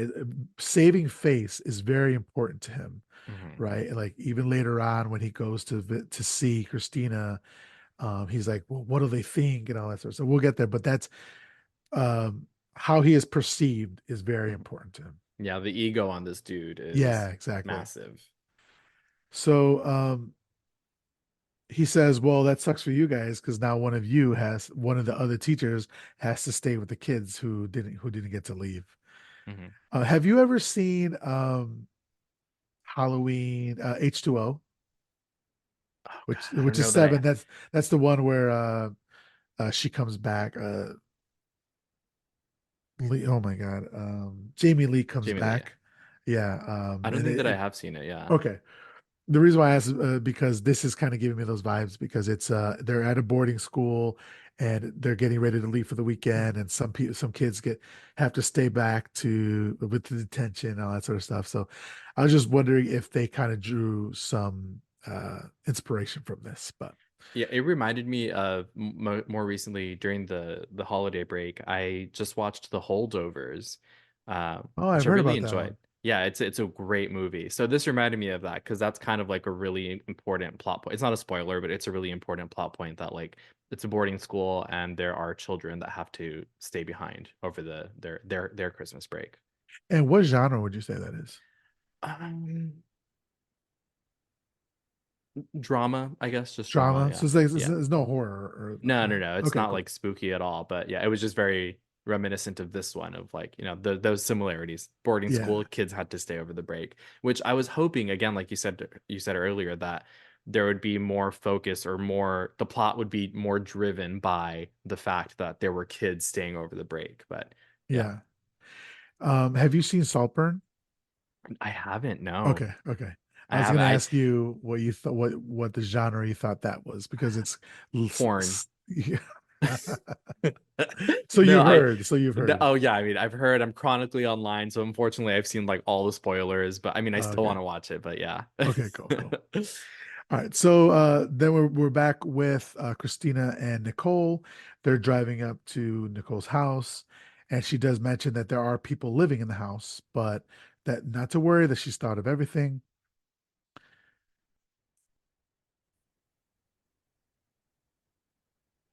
So Christina says that she doesn't think that they're actually going to go through with it. She says it's easy to wish death on someone, but to actually do it is different. And then she says, "Haven't you ever wished death on me?" And Nicole says she hasn't, but Michelle has. And he would say, "Any minute now, with her heart condition, she's going to die. And afterwards, we'll share the school." And so then Christina asks, "Oh, really? What did you say?" And Nicole's like, "Can I be honest?" And Christina says, "I don't know. Can you?" Oh, Which I, I love that. That subtle little read. Can I be yeah, on it? Can you? But also a very teacher thing to say. I don't know, can you? yeah, yeah. And so Nicole says, "Well, I didn't know you well at the time." And Christina interrupts her and says, "You know what? I'd rather not know." Yeah. This is very telling for what happens later, right? This Hmm. is like foreshadowing, right? Yeah. So at this point, again, I was asking, like, are they friends? Did they just despise each other and just happen to find themselves in a situation? Is it a situationship, you know? And then I wonder really now, want to read the book because I wonder if there's this animosity with them, even with their sexual relationship, you know? Yeah. I was so hopeful for an enemies to lovers storyline. Yeah, That's now I really want to read the novel to see like how much heavier that context is in the book. But yeah. yeah. So they arrive at the house, they unpack everything, including the huge trunk. We meet Mr. and Mrs. Urbo. They're teachers as well. They're the ones who are renting out the upstairs. And then they Mrs. Urbo's like continue to talk to her and they just slam the door in her face. Love it. I know. Oh man, yeah. So then Yeah. Nicole immediately makes a call with the operator to St. Cloud. And then Christina's like, already? She's like, yeah, let's just get it over with. And Which so, I don't know if we've said it yet. The name of the boarding school is St. Cloud, right? oh, okay. Yeah, I didn't realize that Yeah, I also don't know if it had really been explicitly mentioned yet in the movie, so I just wanted to like make clear because I think they reference it more moving forward. later. Yeah. Yeah. So this was 1955, right? She calls the operator, asks for St. Cloud, and then hangs up the phone, Hmm. and then goes about her business, like takes off her shoes or whatever. And then a minute or two later, the phone rings and it's the call. I was like, oh, Hmm. that's how they had to do it, I guess, you know? Yeah, I know. Very vintage, right? Yeah. And then, but I wanted to point out here that you see that Nicole seems to be the one that's moving this along, right? It's Hmm. her idea. She's the one who's pushing Christina along to do it and making the call first and like just kind of like this is her idea. We're gonna champion this, championing it, right? Yeah. Which So I think later it makes everything really obvious, but in the moment I was like, why isn't Christina on this same energy? Like I was like, I want her to be more proactive about this too, which again is it's that is a product of these people doing a phenomenal job at telling the story, is because you're also so upset with this dude that you're like, just yeah, get it done, like get rid of him. yeah, I think it's smart that they made her character kind of meek too, because that's how like a meek person would act, like just kind of go along with things. Yeah. But anyway, so she says, um, Nicole hands her the phone and she says, "Why are you afraid? It doesn't hit back." So then it's Michelle on the other line, and she basically just comes out and says, I want to separate." Nicole actually hands her a note, which she has to read. Says, "The school was part of my dowry, so I'll take it back. We'll start the proceedings after the holiday."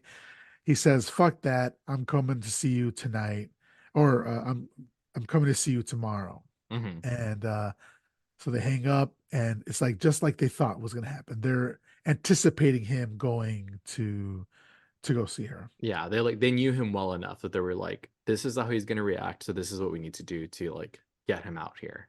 Yeah. So later on the train, Michelle is kind of like sulking angrily, but he's also kind of looking at other women. It's just he's like always, it's always in his mind, right? Hmm.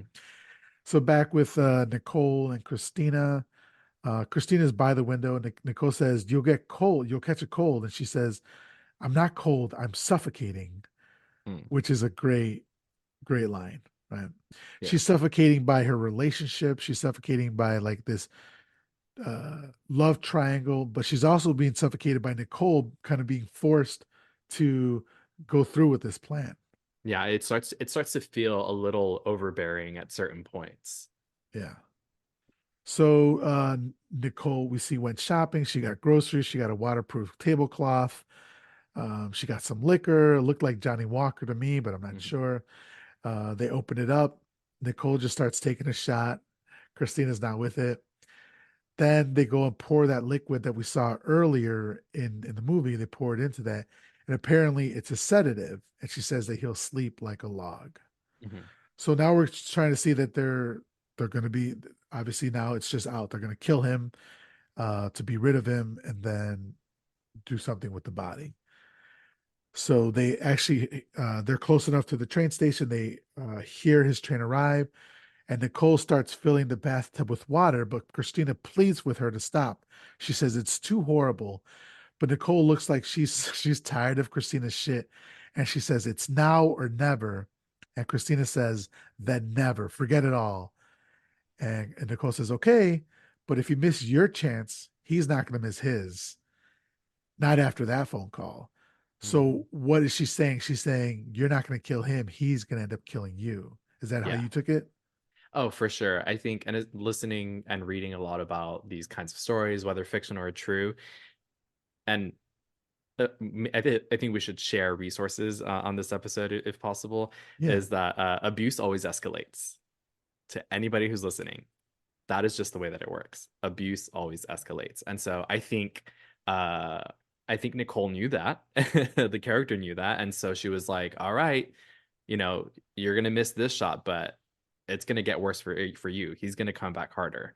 Um, and so yeah, I think it was uh I appreciated how like honest they were about this kind of person, about him being an abuser. And she was like, okay, we'll back out, but it's only going to get worse for you from here on out. Yeah. Well, yeah, because you can imagine like now, if they don't go through with it, he's probably going to restrict her access to the car or like being able to leave whenever she wants us. Like he would Yeah. just probably lock her down, Yeah. Hmm. So she's like, "You're right. I'm not worth anything. I'm just a little ruined," which is what he called her earlier in the book, in the movie, I should say. So it's just like he has broken her down mentally. So along with what you're saying, physical abuse, it's not always just physical, it's mental as well, you know, Mhm. and they'll separate you from your family and all that sort of stuff. So it's just terrible to see. Yeah. And so she says, but the little ruin will get her revenge. And she stands up. She says, my only regret is that he'll never know that I killed him. And I'm like, nice, she's back, baby. Yeah. Like, Yeah. keep that energy, keep it, you know? Yeah. Yeah, I loved that. I was like, all right, we're back in it. Let's go. Like, let's do it. Put the poison in the bottle. Like, yeah, I was very excited for her energy at that point. Yeah. And well, I'll save that for a second. So then Nicole had to go upstairs because she has to distract her tenants. So Christina is stress eating like the rest of us, which I thought was hysterical and I loved it because I am a stress eater. Really? 100%. Yeah. Yeah, I'm an eater in general. Yeah. Well, yeah, that's true. No, I'm like just like for every emotion, I'm like, a little treat. But yeah, I love that. She just had it was like a baguette, right? Yeah. Which I Yeah. was like, oh, that's So so French. French. Yeah. Yeah. So then upstairs, they were finishing their dinner while listening to the radio, which I thought was so old timey, and I love it. I used to, and I still do, listen to the old 40s and 50s radios, like the radio plays, like the horror ones, Oh are wow. really good. Myself and a friend of the show, Anthony Jerome M, we both kind of bonded over that as well. We both love that stuff.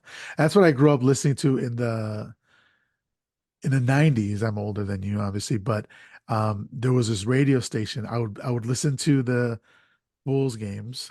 Grew up in Chicago. I listened to the Bulls games, and after the Bulls games were done, they would transition into old time radio plays of Oh like wow. the Shadow or all that like really horror stuff. And I would just go to sleep with my mom wanted me to go to sleep, so I would put the radio under my pillow and put my ear That is on the so pillow so I cool. could listen to it, and she would think that I was asleep, you know? That is such a sweet little image. I love that. Yeah. Where do you listen to those broadcasts now? Are they still being broadcast like No, airwaves? Do you find them online or you find them on YouTube has a bunch of them. There's a send bunch me of a link? sites. Yeah, yeah, I'll send you a link. Send me a Yeah, link. Yeah. they're a lot of fun, and there's even some comedy ones that have as well. And if around that time, 40s and 50s, if there was a successful movie, they would adapt it into a radio play. Yeah. And so, if there's a movie you love from the 40s and 50s, there's possible that there's also a radio play for it. And yeah, so yeah, I'll send you. Say that again. I will send you a link for that sort of stuff because it's so much fun. Yeah. And there's comedy stuff as well, you know, so Mhm. there's something for everybody. But there's a company that sells them on CDs that uh, in the mid 2000s I was like getting them from, so I had CDs from them as well. Oh, But that's so cool. yeah, so um, so they're listening to the radio. This dude's outfit is wild. Oh, He's yeah. got a beret. He's got a smoking jacket. He's got a scarf. He's got a Harry Potter glasses. He could be on a runway tomorrow. Like Oh, honestly, I just watched I think it was the Fall Winter 24 My Son Margiela runway. uh Gwendolyn Christie was in it, and he could have been on that runway. I'm gonna send you a picture later, which it was so good. But yeah, like he could be on that runway, and like everyone would have been like eating it up. yeah, yeah. All he needed was a pipe or some shit, a corn pop. Yeah. So downstairs, Christina hears Michelle approaching. Again, more of that sound design. We hear that through the streets, his steps echoing, and she lets him in. And he starts yelling, but she says, "Not so loud, the neighbors." And again, he's angry about appearances. So he says, "I had to talk to, I had to basically leave the compound, leave the school without anybody seeing, because, what would they say?" And he's like, "Pack your bags. We're going back tonight." She says, "No." Um, and she's like, "I've decided to have a divorce." And oh, he's like, "Well, two people need to decide to have a divorce." And she's like, "That's not what my lawyer says." And she says his name and his address. And she says that she told the lawyer everything. And of course, Michelle, he can't have anybody knowing about his private life. She's like, "You told that animal everything about our lives and just listening in on it." She's like, "And you grew up in a convent?" It's like, fuck you, man. God, such an asshole. I will say also, and he mentions it, or like he calls her bluff on it also, like immediately, and Yes. he's like, Yeah, "Well, yeah, I'm yeah. gonna go talk to him." I was like, "Girl, why are you telling him anything? You should have just said, 'I have a lawyer, we're getting a divorce,' and left it at that." Like, why would you give him be like, "And this is his address and email and phone number"? Like, no, don't give Yes. him the opportunity to find him. And he's expecting a call. Yeah. Yeah. But And so his so name she, is George Glass. so she's like, or he's like, oh, so you just told him our secrets? And she's like, didn't you talk about us to your lovers? Do we still have secrets? I was like, ooh, yes, girl, standing up for Finally, she's herself. here. Yeah. Every time she stands up for herself, I'm like, fuck yes, this is the energy, Yeah, you just know? rooting for her. Yeah. So he says, like you said, he calls her bluff, but she says, like, no, she lied. She didn't actually go to see a lawyer. But she says she still wants a divorce. And she says it will be better for you, Michelle, for the both of us. And she's warning him without telling him. She's like, if we go down this path, bro, it's not gonna end up well for you. You're gonna end up Yeah, she's dead. like, just let me go. Just let me go. But he's like, he says, no, the school will fold because of the scandal. And he like draws her close to him and he's like whispering in her ear. And this is where we find out that the school was her idea, and he's like blaming her for it because they could have been rich, but they're more like rich poor. He actually had to sell some of his belongings to make this trip, He had to sell his and dictionary. his dictionary, right? It's like, what Ah, is the loss. he's like, these are my tools. I need my Oh tools. my God. Yeah. So she says, you know that you made me miserable, right? He says, every couple fights. And he grabs the bottle of liquor, but she grabs it out of his hands and says, don't lie. You mustn't lie now. You've made me very unhappy, but maybe you don't know this. And he says, Nicole has turned you against me. I'm firing her, and that's that. And he pours himself a glass of the liquor and is about to drink it, but she slaps the glass and it spills all over him. And he gets pissed. He says, you idiots. Oh my God. Yeah, again, I was very frustrated with her in this part. I was like, just put a straw in the fucking bottle and let him chug it. Like, please, what are you doing? Like, oh my God. Yeah. But then Yeah. Do you remember what he does here? You want to yeah, say? he's like basically like he's like clean it, go get a towel with hot water, and she comes to try and like dab the alcohol off of him, and he slaps the shit out of her. And he says, "It doesn't pay to be kind to you." Yeah. I wish he had a gun. Jesus. I wish he had a gun. The writing in this, it's so good. It's so like the insults, the barbs are just like so cutting. And it's something that like if a stranger were to say it to you, you'd be like, what? But like Yeah, the person who's you're supposed to love is able to cut you down with a sentence with three words or whatever. It's like Jesus, right? You know? yeah, pure evil. Yeah. And then so like she gets down on her knees and like he sits down and is like she's trying to clean him or whatever. Very subservient to him. I hated it. Absolutely hated it. I Yeah, felt so bad for her. And he says, you know what? We're leaving tonight. And she goes to get some hot water because he demands it. And when stands up, he stumbles a bit and he has to sit down on the bed. But being the idiot, doesn't recognize what's happening. He asks for another glass and he says he's yeah. dizzy.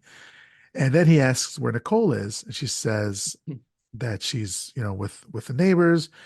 He says he's very sleepy now. And she just undresses him. And he's laid back on the bed and like his eyes are wide open. He's got a kind of panicked look on his face. Hmm. And he's like, I don't want to sleep. He just says it over and over. I don't want to sleep. I don't want to sleep. We have to leave. Then, very smartly, she pours the rest of the liquor down the drain and washes out the glass. Love I it. disagree. I Really? Okay. disagree. Okay. Well, Why? I'm gonna take a step back also and Okay. say the part where she's being like subservient, I I loved that you could see the switch like flip in her head. Like the look in her eyes changed, and like he still had the glass in his hand from when he spilled, and she's like cleaning it, and he like has a glass, and so before she gets on her knees and starts dabbing his coat, she gets the bottle and like refills his glass for him. Oh, And you're she's like, right. I can see Yeah. like, okay, she's finally made up her mind. She's made a choice. So then, okay, we fast forward again to she goes and she dumps out the bottle after he's like passed out. I would have given this man as much of this liquor as possible. I would have waited until he was dead and been like, okay, now we pour out the bottle. Like, we don't need any more. He's gone. So that's just me. I'm a Virgo, so I would have been very thorough with my murder, my You, revenge murder. you would have been like, okay, now we can drown him. Exactly, exactly. Yeah. Yeah, you would have got like a funnel and just, yeah, that's true there. Um, but Michelle is almost asleep when he hears the bathwater running. He's like, "What the hell?" And she tries to calm him down, and he goes back to bed or Mhm, lays back down. And she goes to see that Nicole is in the bathroom, like filling up the bathtub already. Like she's wasting no time. She came in through the other door. She's like, "Okay, this is the next step. This is the next step." She's not sentimental at all about it, which I mhm. love. But in reality, this is really just a set of steps that she needs to take to get to somewhere, right? Yeah. So um, she checks if he's alive by opening up his eyelid, which doesn't wake him. And you can see a little bit like for the Patreon, my background, it's a little bit of how the eyes look there. It looked Horrible. very Which, creepy. by the way, patrons, this is how Miguel greeted me with this background. So I joined Zoom and I'm like, ah, Oh, immediately. hello. This is only the second time ever we've talked. Hello. How you doing? Yeah. So she starts filling up the bathtub even faster. And upstairs, the husband is bitching. All the men in this movie Oh my God. are terrible bitches. Even the kids are little assholes. Even the boys are little assholes. Men, be quiet. Do that Yeah. challenge in this movie, please. So she came in through the I'm sorry. So the he's complaining um that he says he can't hear his show, the radio show. And so he takes out a note to write a formal complaint against her. Mhm. And he notes the date and time when this happens. Again, I thought this was going to come up later. I It did know. not. Yeah, I thought it was gonna be a huge plot point. I thought he was gonna go down there and be like, "What's all this fucking noise?" and then like discover something. But yeah, uh, it didn't unfold, which I was like, oh, like I would have liked to see that. But also, I think that just adds to the suspense of like, oh, they're gonna get caught, they're gonna get caught, right? Yeah. Also, I think it was hilarious that he was pissed that he was like, I just won 42,000 francs, and I'm like, sir, you were listening to the radio at home in your boxers. You did not win anything. He's like pissed off about this like Jeopardy game or Yeah. something. It's like if you were alive now, he would be yelling at the TV over football or something, For right? sure, for sure. Yeah. Or Drag Race. Or yeah, oh yeah, with that outfit, right? Yeah, yeah, yeah. Yeah. So they go through his pockets and they burn any evidence that he had in there, like his return ticket and receipts. Thorough, thorough. Which that I was like, that is very smart. That is very satisfying to me. That especially the burning of the receipt from the diner. Because I was like, if and when someone finds his body, if they see that receipt, they're gonna go poke around and be like, did you see this man here? Like, so I was like, okay, that's good and thorough. Good job. Yeah. So they pick him up off the bed, carry him to the tub, and he's kind of snoring the whole time. As soon as he gets dunked in the water, he opens his eyes, and it's that terrible look in the eyes. And Nicole has to push his head down underwater, and we see bubbles kind of coming up. So she's drowning him. And Nicole tells Christina to get the statue that's on the mantle to weigh him down. The brass. The brass, yeah, so it's heavy, it's gonna weigh him down. So she is an active participant in what's happening because she goes and gets the statue, which comes up later in the movie. And his eyes look so crazy here. I love it. And there's no blood in this movie. There's nothing. It's just there's no really special effects other than we'll find out later context, right? Yeah. And that's it. But this is still a horror movie, and it's still terrifying. And it's they do it through suspense and drama and all that sort of stuff. It's just great. Yeah, I will also say I don't know if this was intentional or they just wet him and it looks that way, but with your background, for example, in this shot, the way his hair is like laying in front of his eyes, it just like that just looks there's something in like my primitive brain that is like that looks scary. Yeah, yeah. So so they get the statue, they put it on the way down. She asks for the plastic tablecloth, but Christina's condition has worsened a bit and she's starting to cough and her heart is feeling bad, so she has to go lay down.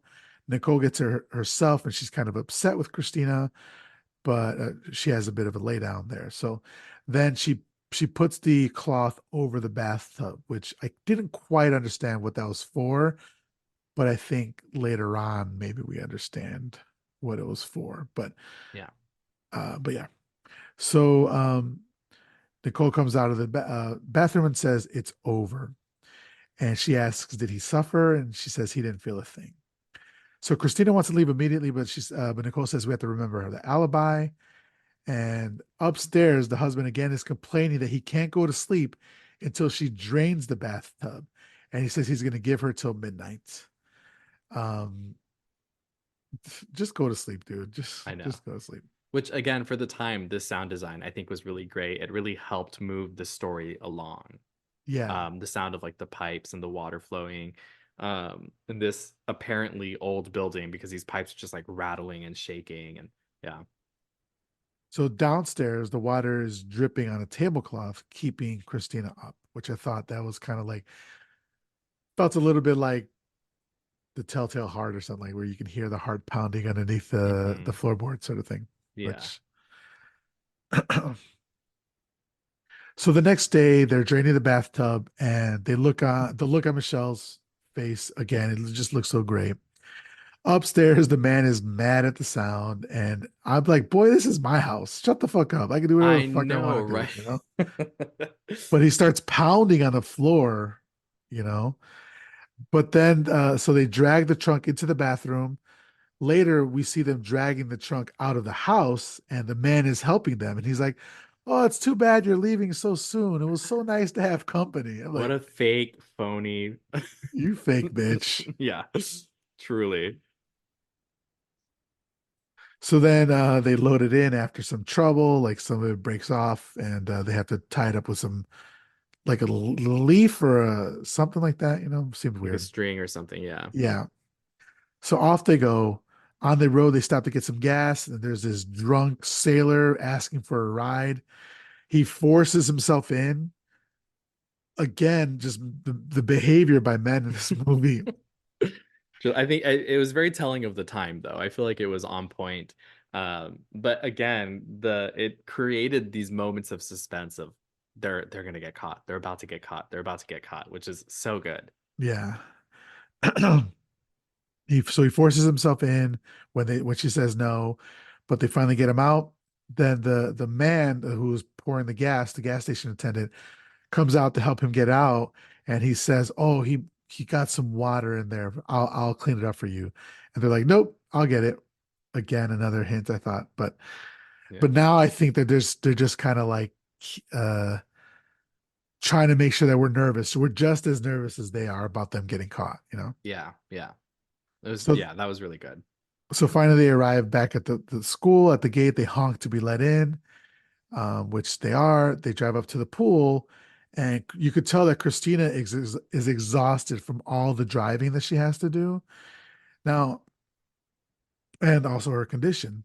Well, in real life, Simone Signoret, who played Nicole, could not actually drive. So Vera, they just wrote into the story that Vera Clouseau, playing Christina, would always drive. Oh, okay. Yeah. And so they unload the trunk, and she's like coughing and having like fits. And Nicole actually tries to cover her mouth for her because it's like, keep quiet, Yeah. which I understand, but it's also like, bitch, she's got a Like, condition. Leave her the fuck yeah, alone. she's got a heart issue, girl. Yeah. So they drag the trunk to the lip of the pool, open it up, and they see that his eyes are rolled back all the way up. Again, looks great. Then they see a light come on, and they kind of have to close it and hide. And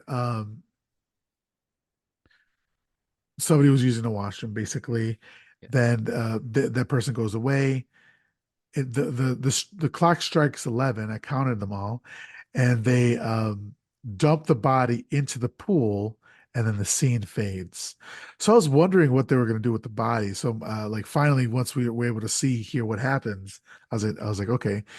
But this is about halfway through the movie. So, I was like, wait a minute. So the whole death, I thought perhaps the movie was going to be the death, but that's only half of it. Yeah.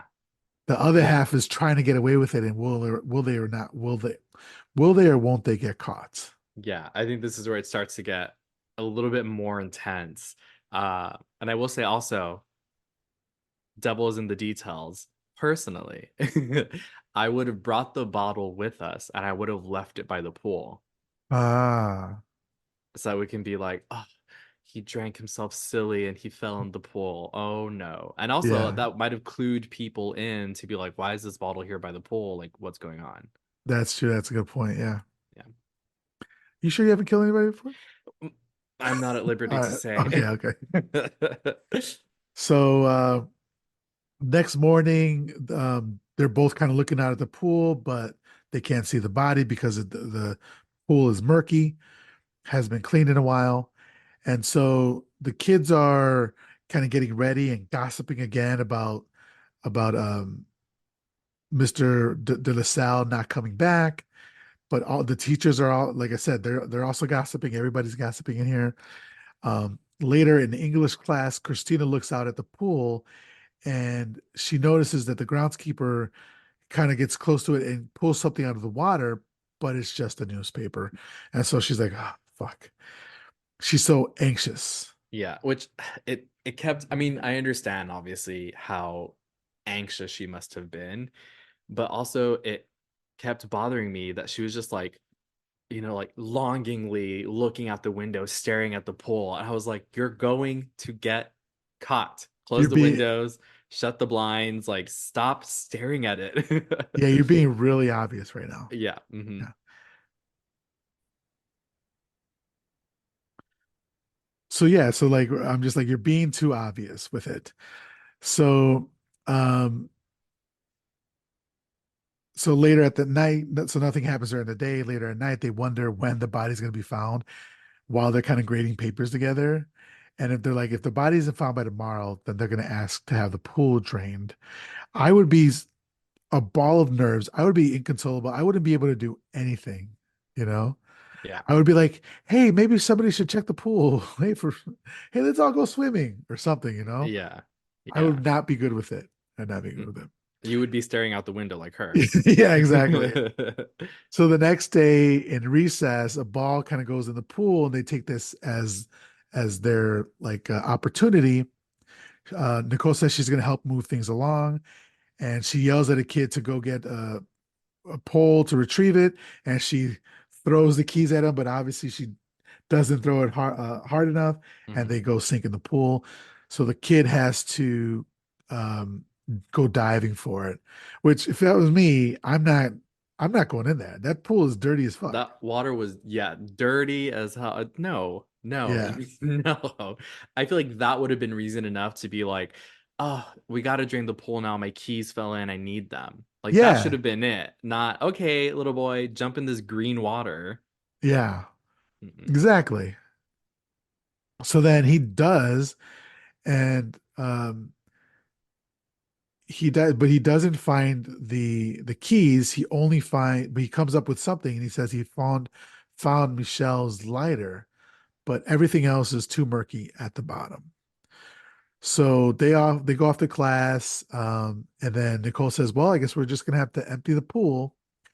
And she tips Plentivo, who is the groundskeeper, to do it. Or I'm sorry, Christina says they're gonna have to empty the pool, and she tips Plentivo to do it urgently. And again, it's like, why are you like just be normal, act normal with it? Yeah, be Don't be like, chill, be yeah, chill. like you wouldn't tip him to do something. You wouldn't tip him to do his job normally. So why are you tipping him to do it now? And in my mind, I'm just thinking there's going to be some cop. There's going to be a scene at the end of the movie where there's some cop like going around to all these little things that we've seen and just be like, oh, this, it doesn't happen. But I'm Yeah, still so anxious. So yeah. Christina goes back to class, and they're all like kind of worried for her because her husband's missing. And like, I would hope that they're also gentle with her because they know that she has a heart condition, right? Yeah. So, excuse me. So later on, she's seeing Plentiful go into the pool, and she actually pauses class and goes outside to look. And when she looks in, she faints. It's like, oh my God. Hmm. Uh, and then all the kids run out to see what's going on, and Nicole as well. But we look inside the pool and we don't see a body. But also, Empty. it's muddy, so I just thought perhaps the body was under the mud or something, or I didn't know why she had fainted. So Yeah. later they're inside, and now she's saying that they're saying that the body was not in the pool. How can that be? They call the doctor. The doctor shows up, and I'm trying to read my note here. Oh, Nicole goes out to the other teachers and kind of tells them what to do since Christina does can't be with her kids now. She Hmm. says, "You guys do this," and they're all looking at her like, "Oh, she gives the orders now." Like, Yeah. you didn't step up. She did. Shut up. I know, like we all are just standing around doing nothing. Like someone has to take Yeah. charge.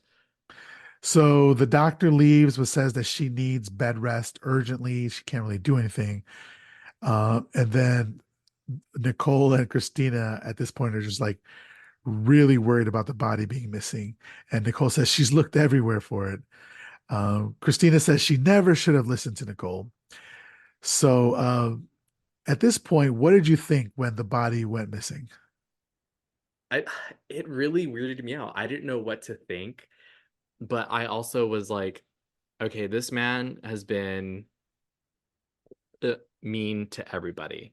So for a second, I was thinking, okay, maybe the groundskeeper was like, now I'm gonna get mine, and then was like in on it in some way, or like found the body and was like, you know what, this guy sucks anyway. I'm gonna toss the body and we're just not gonna worry about it. But yeah, I don't know. I was like, it definitely threw me for a loop, and I was very concerned. Yeah, And yeah, I wasn't sure where this was gonna take us. yeah. So then,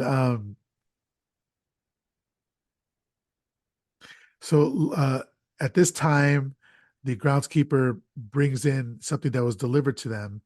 It's Michelle's suit, the one that he was wearing the night that they killed him. The Prince of Wales suit. Yeah, when she said Prince of Wales the first time, I'm not sure what that is, but then it kind of found out that that's the name of the type of cut.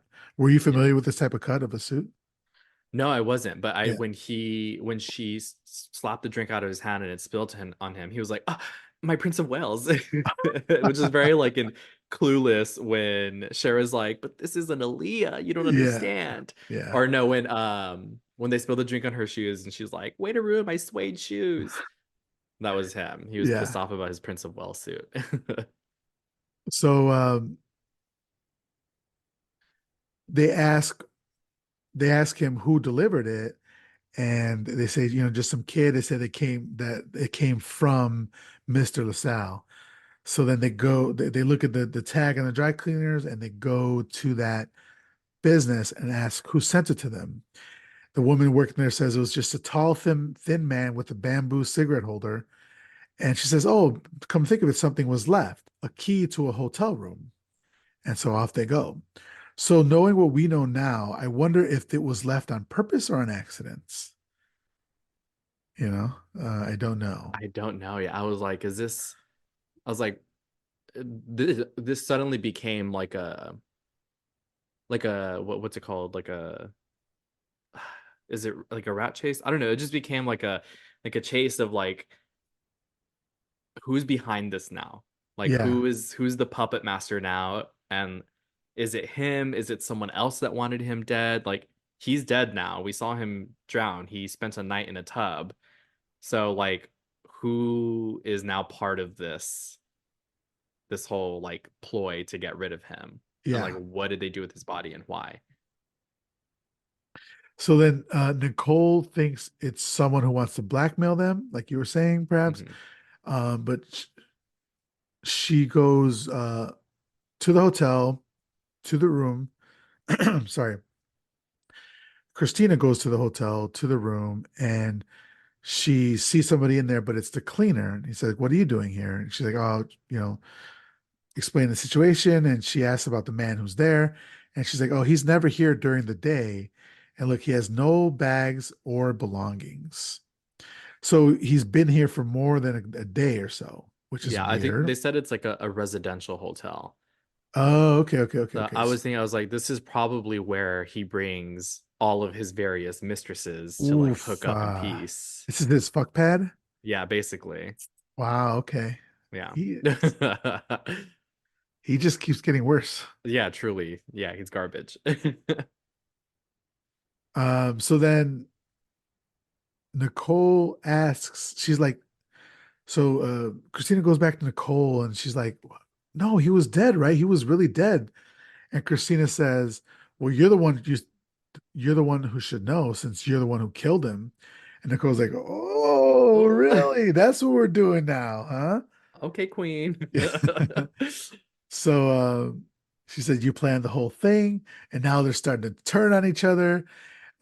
Nicole is like, "Oh yeah, well you helped me drag him in," and she's like, "Well, you put the tincture into the liquor." She's like, "Yeah, but you like got the statue to weigh him down, so like it's equal, sort of, you know." Yeah. So then she's like, "Well, both of them are like, well, call the cops, call the cops. I don't care, I don't care." Mhm. Yeah. But Christina actually picks up the phone and call the cops, and Nicole stops her. So I was Mhm. like, "Uh-huh, yeah." She called her bluff. Yeah, very dangerous game of chicken. Yeah. So the next day, Christina's like leaving, she's walking out, and Nicole's like stops her and he shows her the paper. They found a body in the Seine, I believe it's pronounced. It's a lake or a body of water, and it says that a body has washed up there and it's at this morgue. So Christina's going to go to the morgue to identify it. But it's like, sure, maybe it's him. How did it get there? Mhm. You know, I would be still, this doesn't solve your problems, you know? Yeah, like there's still the fact that like if it is him, because this is just like posted in the newspaper. So if it is him, then like it's still the question of how did he get there from the pool? You dumped him in the pool. How is his body now in this like natural body of water? Who put him there? Yeah. So Christina goes to the morgue, and the guy working there kind of interrogates her because I'm sure they have people showing up all the time wanting to see a dead body. Yeah. So he's like, "Oh, give me your ID." And then she's like, "I think that's my husband, the body that showed up." He's like, "Tell me some identifying markers from him." And she's doesn't really give him too much. He's tall, dark hair, or whatever. And he's like, "Well, why didn't you just tell me about the bracelet?" She's like, "There was no bracelet." Mhm. And then he's like, "Well, what about the thing on his thigh?" And she's like, "What thing on his thigh?" And yeah, he's like, "Yeah, think about it, thing on his thigh." She's like, "Well, maybe it's not my husband then, because he doesn't have anything on his thigh." He's like, "Ah, you're pretty clever. You've passed my test." I know. It was some like side quest. It was like, congratulations, you've answered all of my riddles. Which I'm like, there should be a screening process because there's, weirdos out there. Or maybe people, to prevent the wrong person from looking at the wrong, but like, oh no, it's not your loved one. But yeah, that was a very interesting part of that scene. And Yeah. and all the meanwhile is we're introduced to him shortly after is the retired detective who's just hanging out in this like morgue, I guess waiting for a case to pique his interest. I don't know. Yeah, what the fuck is he doing there? It's even brought up later on in the movie. It's like it's coincidence. It's too much coincidence. Like, what is he doing there? But it kind of feels like bad luck. Mhm. Like there's some movies where you're like, that's improbable, or that takes me out of it because that probably just didn't happen or whatever. This movie, I'm like, these women just have bad luck, Yeah, no, you they know? were they were hard up for a break for Yeah. sure. So we do finally meet the retired detective, Alfred Fichet, who's just Which, sitting around.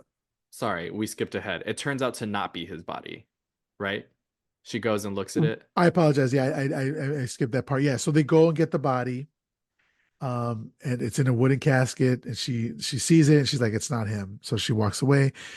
Then, but the detective overheard what was happening, gets suspicious, and kind of like walks, like follows her, and like gets in a cab with her. But like he shows his badge. I think it's illegal. You once you're not a cop anymore, you can't be showing your badge. Yeah, I'm You like, is know? that like impersonation? Because you're not Yeah. like a cop anymore. You're retired. How sad. How sad a person must be. You Oh my know? God, it's like, sir, get a hobby. Go play Jeopardy with that dude in his apartment. Like, Yeah. oh man, yeah.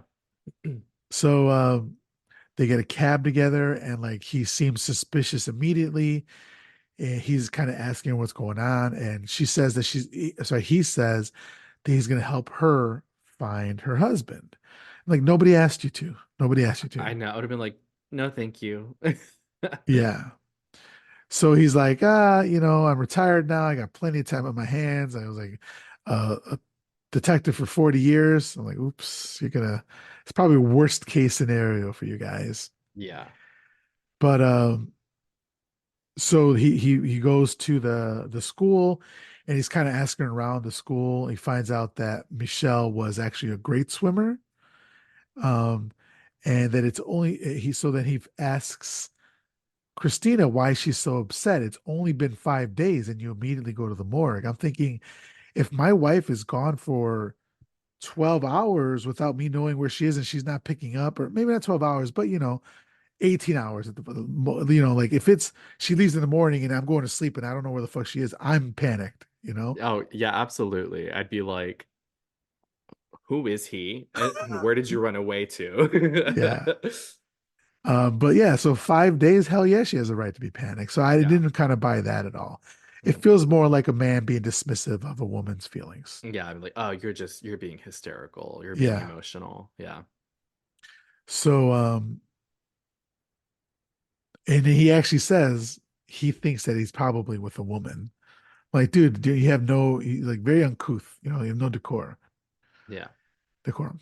So then he's asking the kids about the keys in the pool. And then he goes to Michelle's office, and I'm like, kick this man out, kick him out of here. Why? They're So just letting him frustrating. poke around. I'm like, he's he's nobody, like, not that he's nobody, like he doesn't have authority anymore. Like, tell him to fuck off. And then so he goes to Michelle's closet in his room, and he counts his shoes. There's 6 out of 7 shoes present. So are you telling me that this man has 7 shoes for each day of like has 7 shoes, one for each day of the week? I guess that's the way it worked then. It's like, you have your Monday suit, your Tuesday suit, and like I mean, like, I have, various pairs of shoes, but I don't have like, these are my 7 pairs of shoes that I wear for every day of the week. Yeah. But it could have been a thing, like a trend that they did then. I don't know. It feels a bit serial killer vibe to me, Yeah. you know? Oh, yeah. Yeah. So then, so he asks about the ties. So he asks which pair, and she says like brown suede shoes or something like that. He asks what tie, and she tells him, and then he asks what suit, and she's like, oh, I don't remember. He's like, oh, you remembered the shoes and the ties, but not the suit. And then she's like, oh, it was what was it, Windsor, It was a gray Prince of Wales or Prince of something like Wales, that. yeah. And then so he closes the door because the kids are being loud, and she like gasps, and he looks, and the suit is on the back of the door. That part was so funny to me. It's like, Yeah. oh, the suit, like, okay, like, yeah, it was a gray Prince of Wales. Kids are loud, closes the door, and the suit's right there. I was like, it's like a moment in some movies where there's like a person hiding and they're like in a jacket hanging on a coat rack, and they close the door and they're just like, poof. Yeah, yeah. Oh my God. So they see the suit hanging. They're like, that one, that's the one. But as soon as she sees it, she kind of has a attack. I want to say heart attack. They're not heart attacks, but like, she has an attack from An her episode. condition. An episode. Yeah, there we Yeah. go. She has an episode, and she has to go lay down. The detective's like, oh, why don't you just tell me? But then he keeps kind of like pestering her a little bit. And Nicole's like, she is sick, please leave. So the detective leaves, and he comes across later they come across a boy who's being punished. And he says he's being punished because he broke a window with his slingshot, and the principal, Mr. De La Salle, told him to go stand in the corner. Mhm. So they're like, what the fuck are you talking about? Mr. De And La this Salle poor isn't kid. here. Yeah, he gets it throughout the whole movie. Well, not only that is when they're confronting him in this moment and they're like, "What do you mean he's not here?" And he's like, "He told me I broke a window and he made me clean up these leaves or whatever he was doing." So they slap him, his child, and they're like, "Tell us the truth," and like just hitting him. And I'm like, "Why are you hitting this kid? Like, leave him alone." Oh Yeah. my God, yeah, yeah, So so he says, yeah, the principal made me stand here, and he even took the slingshot. So this is where Christina and Nicole are back in their rooms. She's like, there's too many coincidences happening. The detective being there, the slingshot there, the suit, the students. She's like, something is fucking happening. Christina says she feels like when she closes her eyes, she's gonna see him, at any minute. The dead body, those eyes. Nicole says not to worry. Michelle is definitely dead, and she actually gives her a shot, an injection to help Christina sleep. It's at this point that I was starting to feel that something was maybe weird. I don't know. Was anything coming up on your radar? yeah. Most definitely. This is when I was like, "Okay, he's maybe not dead because this kid is seeing him." I was like, I like it would have been one thing if he like if they knew where his if they found his body and this kid was seeing him, and I would have been like, okay, this is a ghost story now, right? Yeah. This school is being haunted by him. But because they still weren't sure where the body was, and this kid says that he saw him, that he got in trouble with him, then I thought, okay, maybe he is not actually dead. So what's going on? Like he survive the murder attempt and now he's going to come back for Nicole and Christina? So, yeah. Did you at any point think it could have been paranormal? Yeah, for a second when I thought maybe his ghost, but there was still no body yet. So, I was thinking I don't know. I didn't want to give into that idea until they found his body that it was paranormal, right? Right. Because you're just not certain. Okay. So so now we're at the day of the school photo where everybody stands in front of the school with all the teachers and the principal, but unfortunately, like he's missing, so they're going to take without him. More doctors have appeared to attend to Christina. She's completely bedridden. The doctors don't think that it's looking good. And poor Christina, like she has just gone down from the moment they like did the deed to now. She's just been downhill for her with her health. Yeah. And so they all stand in front and they take a picture, and Nicole grabs it out of the guy's hand and is looking through it, and she's the one who says that she thinks she sees Michelle in the picture. She shows it to all the other teachers, and they're like, I don't see anything. I don't see anything. But she then runs and with the photo and shows Christina, and they take a look at it with the magnifying glass. And sure as shit, it looks like Michelle is in the background of the picture, but his head is a bit comically large for what the window pane is. I Yeah. think their Photoshop game was a bit off, Yeah, yeah. but I still thought it was a kind of a cool concept here.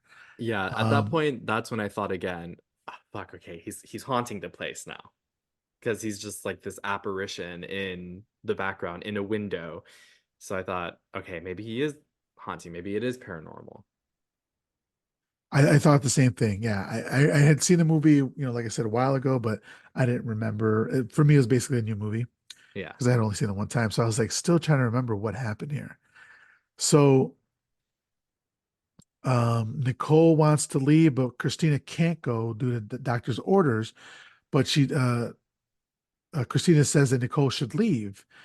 And then at this point, like Nicole like wants to touch her, to be like, oh, console her. And Christina like backs away from her, is like, oh, do not touch me, sort of thing.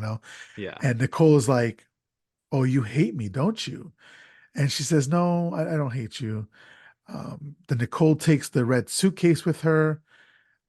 Later at night, Christina is having nightmares, and for some reason, Detective Fichet is there. That's really fucking creepy, dude. Like, who let you in my house or my room? Why are you just sitting here next to me while I'm sleeping? I'm in my Watching her sleep. yeah. It's that dude has no idea about boundaries. No, at all. You know. So he says basically that he wants to make his report. He's really excited about what he's found, and he says that he found him. He found Michelle, and she says that can't be true. That can't be true because I killed him. And he's kind of thrown back by it. He says, this afternoon? And she says, no, 5 days ago. And then she admits to everything, even about Nicole helping. It's like, wow, like you bent under very little pressure. Well, I guess there was a I lot of pressure, know. but Well, yeah. still, But he's from nobody. him, Yeah, exactly. like he really didn't have anything, to be honest. So yeah, the fact that she was just like she spilled all the beans, all the tea. I was like, shut up. I was like, stop talking. Oh man. Yeah. So, so he wants to continue to talk to her, but she kind of gets up and leaves. And he tries to use Michelle's lighter, but it doesn't work. And she's like, "Are you going to charge me with this murder?" And he doesn't say anything. He just like stands up and says, "We'll talk in the morning." Um, so then Fichet is kind of going around asking the kids about the lighter that was found in the pool and the trunk and all that. They're kind of showing him around. Later at night, Christina has fretful sleep and a shadow is kind of creeping outside of her room. Love the camera work, the cinematography, how everything's shot, and I Yeah. love the lighting as well. Yes, it's black and white, but the way that they've set up lights to cast shadows everywhere looks Yeah. great. Yeah. It looked really cool. So she turns her light on and she gets out of bed really slowly with a lot of it takes her a lot to do it. And she notices lights on across the way in Michelle's office. So she gets up very slowly and steps in the hallway. She's also hearing footsteps out there, and she hears a door creak open. She kind of yells out, "Who's there?" with no response. Um, she continues on in the dark. The suspense here is on 10 right now. She hears a noise coming from the room. It's a typewriter in Michelle's office. She slowly, the door opens, and we see this shadow of a hand on the door. She creeps in, she's sweating, like she's breathing heavily. She's going through it. Hmm. Like her eyes are wide open, and then she reads the letter in the typewriter, and it says Michel de la Salle, which is his last name, his name, but it's just over and over again, like all work and no play makes Jack a dull boy, that sort of Yeah. thing, right? Yeah. It was very creepy, that letter. I was like, okay, what's happening? Yeah. And so we she goes back to her room to the bathroom to splash water on her face. Suddenly her eyes open wide and she grabs her chest and she falls back against the wall. Do you want to say what happens here? So her eyes get wide. As she turns around, she backs up into the wall and she's freaking out. And she looks at the tub in her bathroom, and there she sees Michelle's body lying in the tub full of water. I can't hear you. Yeah. Oh, And then yeah, she sees the body in the tub and it's underneath the water and the eyes are still open. Oh my God, looks so great. yeah, the eyes are open, still rolled back. S- He stands up and he's like groaning, all the while she's still like freaking out, panicking, sheer terror. And then he reaches into his eyes and his digs his fingers in them. And I was like, what is he doing? What is he doing? And he pops out these lenses that make his eyes look like they were completely rolled back and like just like water drenched. Yeah. What did you think when you saw this? Like, what were you thinking? What was going through your head? Oh my God. I was like, she's hallucinating. He's a ghost. And then he reached for the eyes, and I was like, he's a zombie now. What is happening? Yeah, that's good. Yeah, and so he pops the lenses out, and it's his normal eyes. And I want to say, I remember he has this like really sinister kind of grin on his face. Yeah. Yeah, And and at this she, and at this point she's dead. Like yeah. he steps out of the water, out of the tub, I should say, and like checks her pulse and her arm just falls back to her body. And like we know that she suffered a heart attack and Mhm. she's passed away. And then in comes Nicole and says, "Is it over?" I'm like, you fucking bitch. Nicole is not a girl's girl. She's not a girly girl. No. She is not. She listened to Ariana Grande, and she said, "Let's go for it." Let's go, girls. Oh my God. Yeah. So were you surprised? Were you shocked when she walked in? Because we get two shocks, well, three shocks in a row, right? Christina dying, Michelle being alive, and then Nicole being in on it. Yeah. He, when he, I mean, and it's just like, of course, like I'm gonna figure it out because they're telling it to us. But as soon as like, we could see the lens pop off and we could see his actual eye, I was like, him and Nicole work together. Like, and then, immediately, we could, the jig is up. That kind of explains it all, right? That says it all. Because how else could he have pulled that off without someone's help? Yeah. And so, yeah, I was just like, as soon as he was stepping out of the tub, and I was like, no, so he's definitely alive. I was hoping for something paranormal or supernatural, right? But when he was starting to move and get out of the tub, I was like, oh my God, he has been in on it the whole time with Nicole. Because then I started referencing back and thinking that is why she was so pushy. It wasn't to like help Christina and herself escape this abuser, it was to get rid of Christina. She was so pushy because she was like, no, this needs to happen, making Christina think that they were going to get rid of him to be like, okay, we're actually, gunning for you, but we need you to think that it's to get him. So Yeah. yeah, it was a twist of the century for sure. Yeah. It was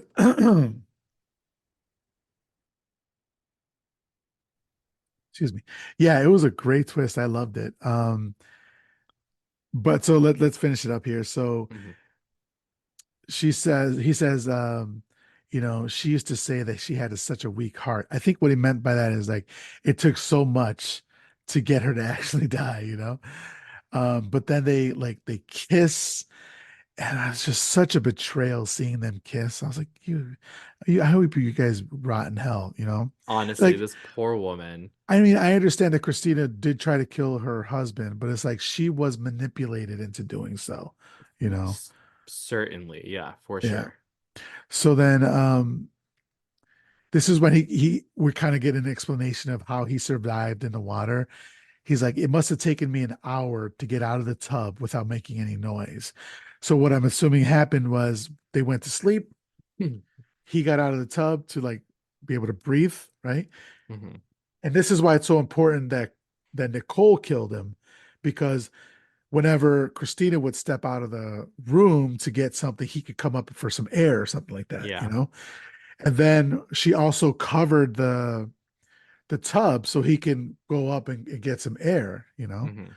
So he says it must have taken me an hour to get out of the tub without making any noise.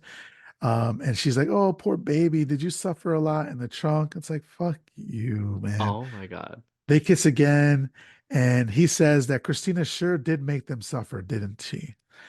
And yeah, The delusion is so strong and wild. Oh my God. It was just so upsetting. I was like, this poor woman, she was abused throughout this relationship, treated horribly. and then they literally scare her to death. To death. Yeah. So then all of a sudden we hear you'll get between 15 and 20 years, depending on the judge. Then we see out of the shadows Detective Fichet walk in, and he's the one who said that. But it's like, how long have you been in the shadows? Like, could you have perhaps helped? Could you have stopped it? Yeah. You know, did you also contribute to the murder of this woman, like the death of this woman, you know? But Yeah. yeah, so they kind of look at each other and then the scene fades. And then we see that kid from earlier, his name is Moynette. He's broken another window with his slingshot. He tries to run off, but Mr. Drain yells at him to come back and he says, who gave that back to you? Because they took the slingshot away from him. Hmm. And he says, Mrs. de la Salle gave it back to me. And he's like, what are you talking about? You're just having too much fun. You don't learn from your lessons. Don't lie. She's dead. They're taking her body out right now. And then he's like, Monet's like, she's not dead. She came back. Mr. Drain then tells him to go to the punishment corner, which he does, sulking, but he says, mumbles underneath his breath, I did see her. And then the movie ends. So before that, before we talk about the whole movie, there is a paragraph after the movie in French, translated to English. It says, "Don't be diabolical. Do not destroy the interest that your friends may have in this movie. Do not tell them what you have seen. Thank you on their behalf." So I kind of like that, you know, like Hmm. people were worried about spoilers even back then, you know, Yeah, I and know. that's been done in other movies as well. So, but anyway, so that's the end of Diabolique. So we're gonna rate it in a second here, but just Mhm. overall, what did you think of the ending? What did you think of the movie? All that.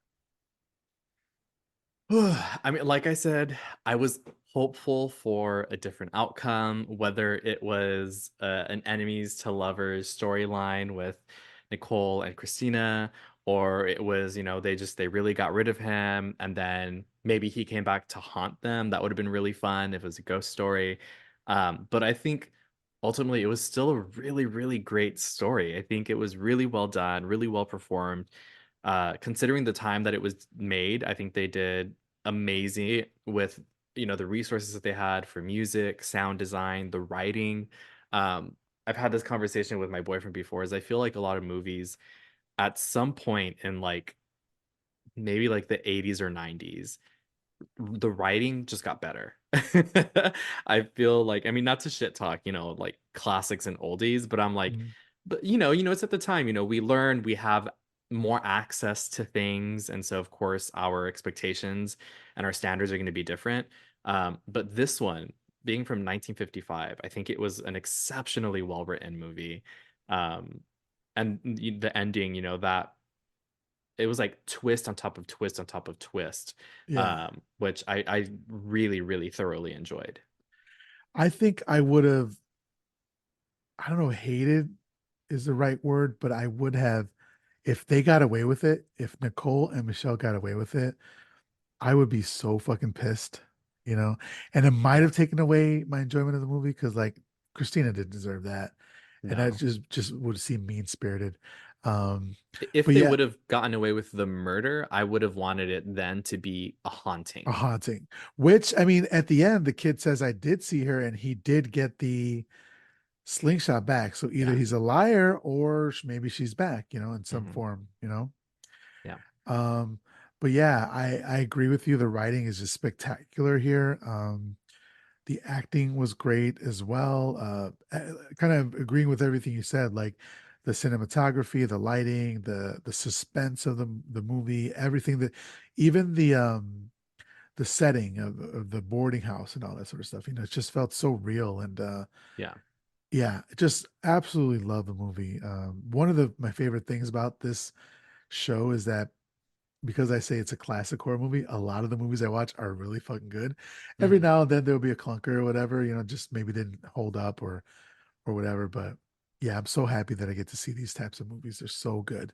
Yeah. Um, So let's go ahead and rate the movie out of five upside down crosses. So, what would you give Diabolique out of five upside down crosses? I would give it 5 upside down crosses for sure. I I think agree. I think it was ahead of its time. I think it set some really great like standards, and it laid out a good template for like a suspense film. Um, so yeah, I give it all those upside down crosses. Okay. Yeah.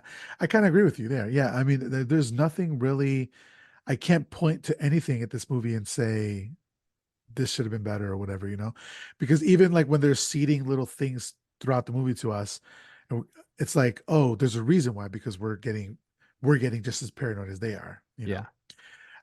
Some movies will see that stuff and you're like, wait, well, what about this? What about this? But there's a reasoning for it. So Mhm.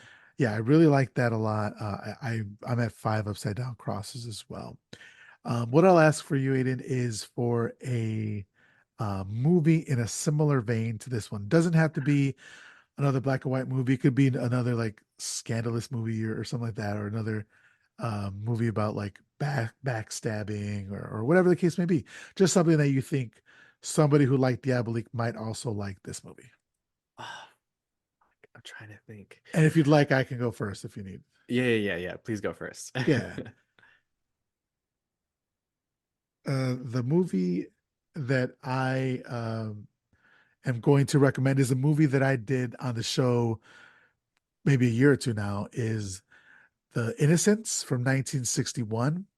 And it's directed by Jack Clayton. And it's about a young governess for two children becomes convinced that the house and the grounds are haunted. And I think this one is really great because it's a period piece, black and white. Also, it's isolated, so it's just a small cast. You don't know whether or not there are hauntings happening. And it's so well directed and acted. It's just amazing. The Innocence from 1961. If you guys haven't seen that, or if you Aiden haven't seen that, I would recommend that. Okay. Okay, I don't know if it's I'm gonna answer your question and not answer it at the same time. Okay. I'm gonna answer a different question, kind of. I think in the vein of like a really good twist in the story. I Yeah. can't think of any backstabbing ones, but a movie with a really great plot twist was I think it was the first Terror Tuesday that I went to. Oh, You nice. may have seen it. Was it's 1974 Possession of Altair, or the possession of Oh man, I Altair. didn't go there. That was like last year, the year before, right? Yeah, it was I at didn't least a go to year that ago. one. Yeah. That movie has such a good twist, and it Okay. is so well done. It's shot on like 8 millimeter. Right, is that what it is? It's a Super 8. It's shot on Super 8 film. It's set in the 70s in Mexico, I believe. And yeah, it is that movie is it's such a good movie, and it has just like a really good twist. So, like Diabolique, which if you like good twists, watch this one. I would suggest watching 1974 El Posesión de Altair for sure. Hell yeah. Thanks for reminding me because I've been wanting to watch that one because that's one of the ones I didn't make it to.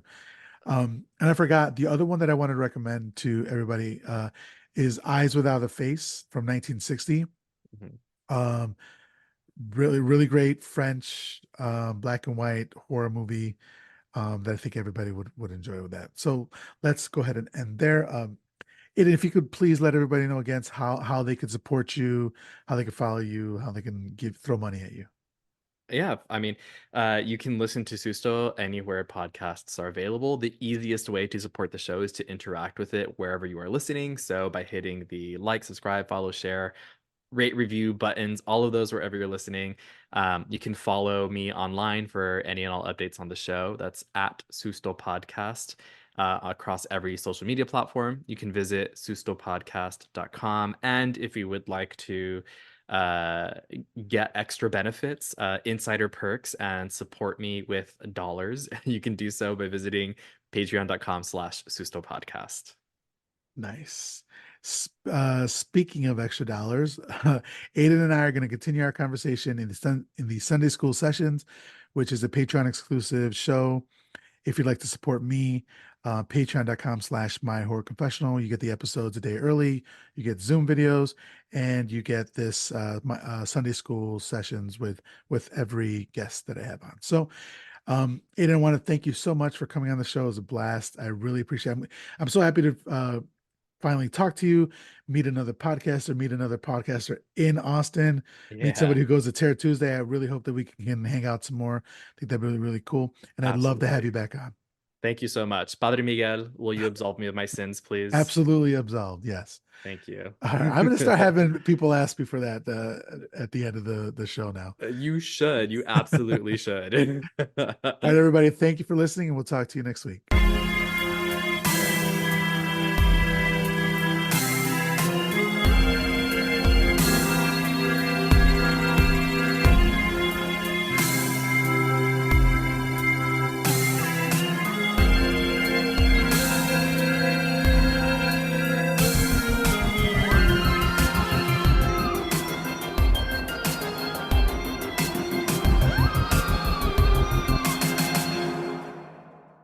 Live spooky, die spooky.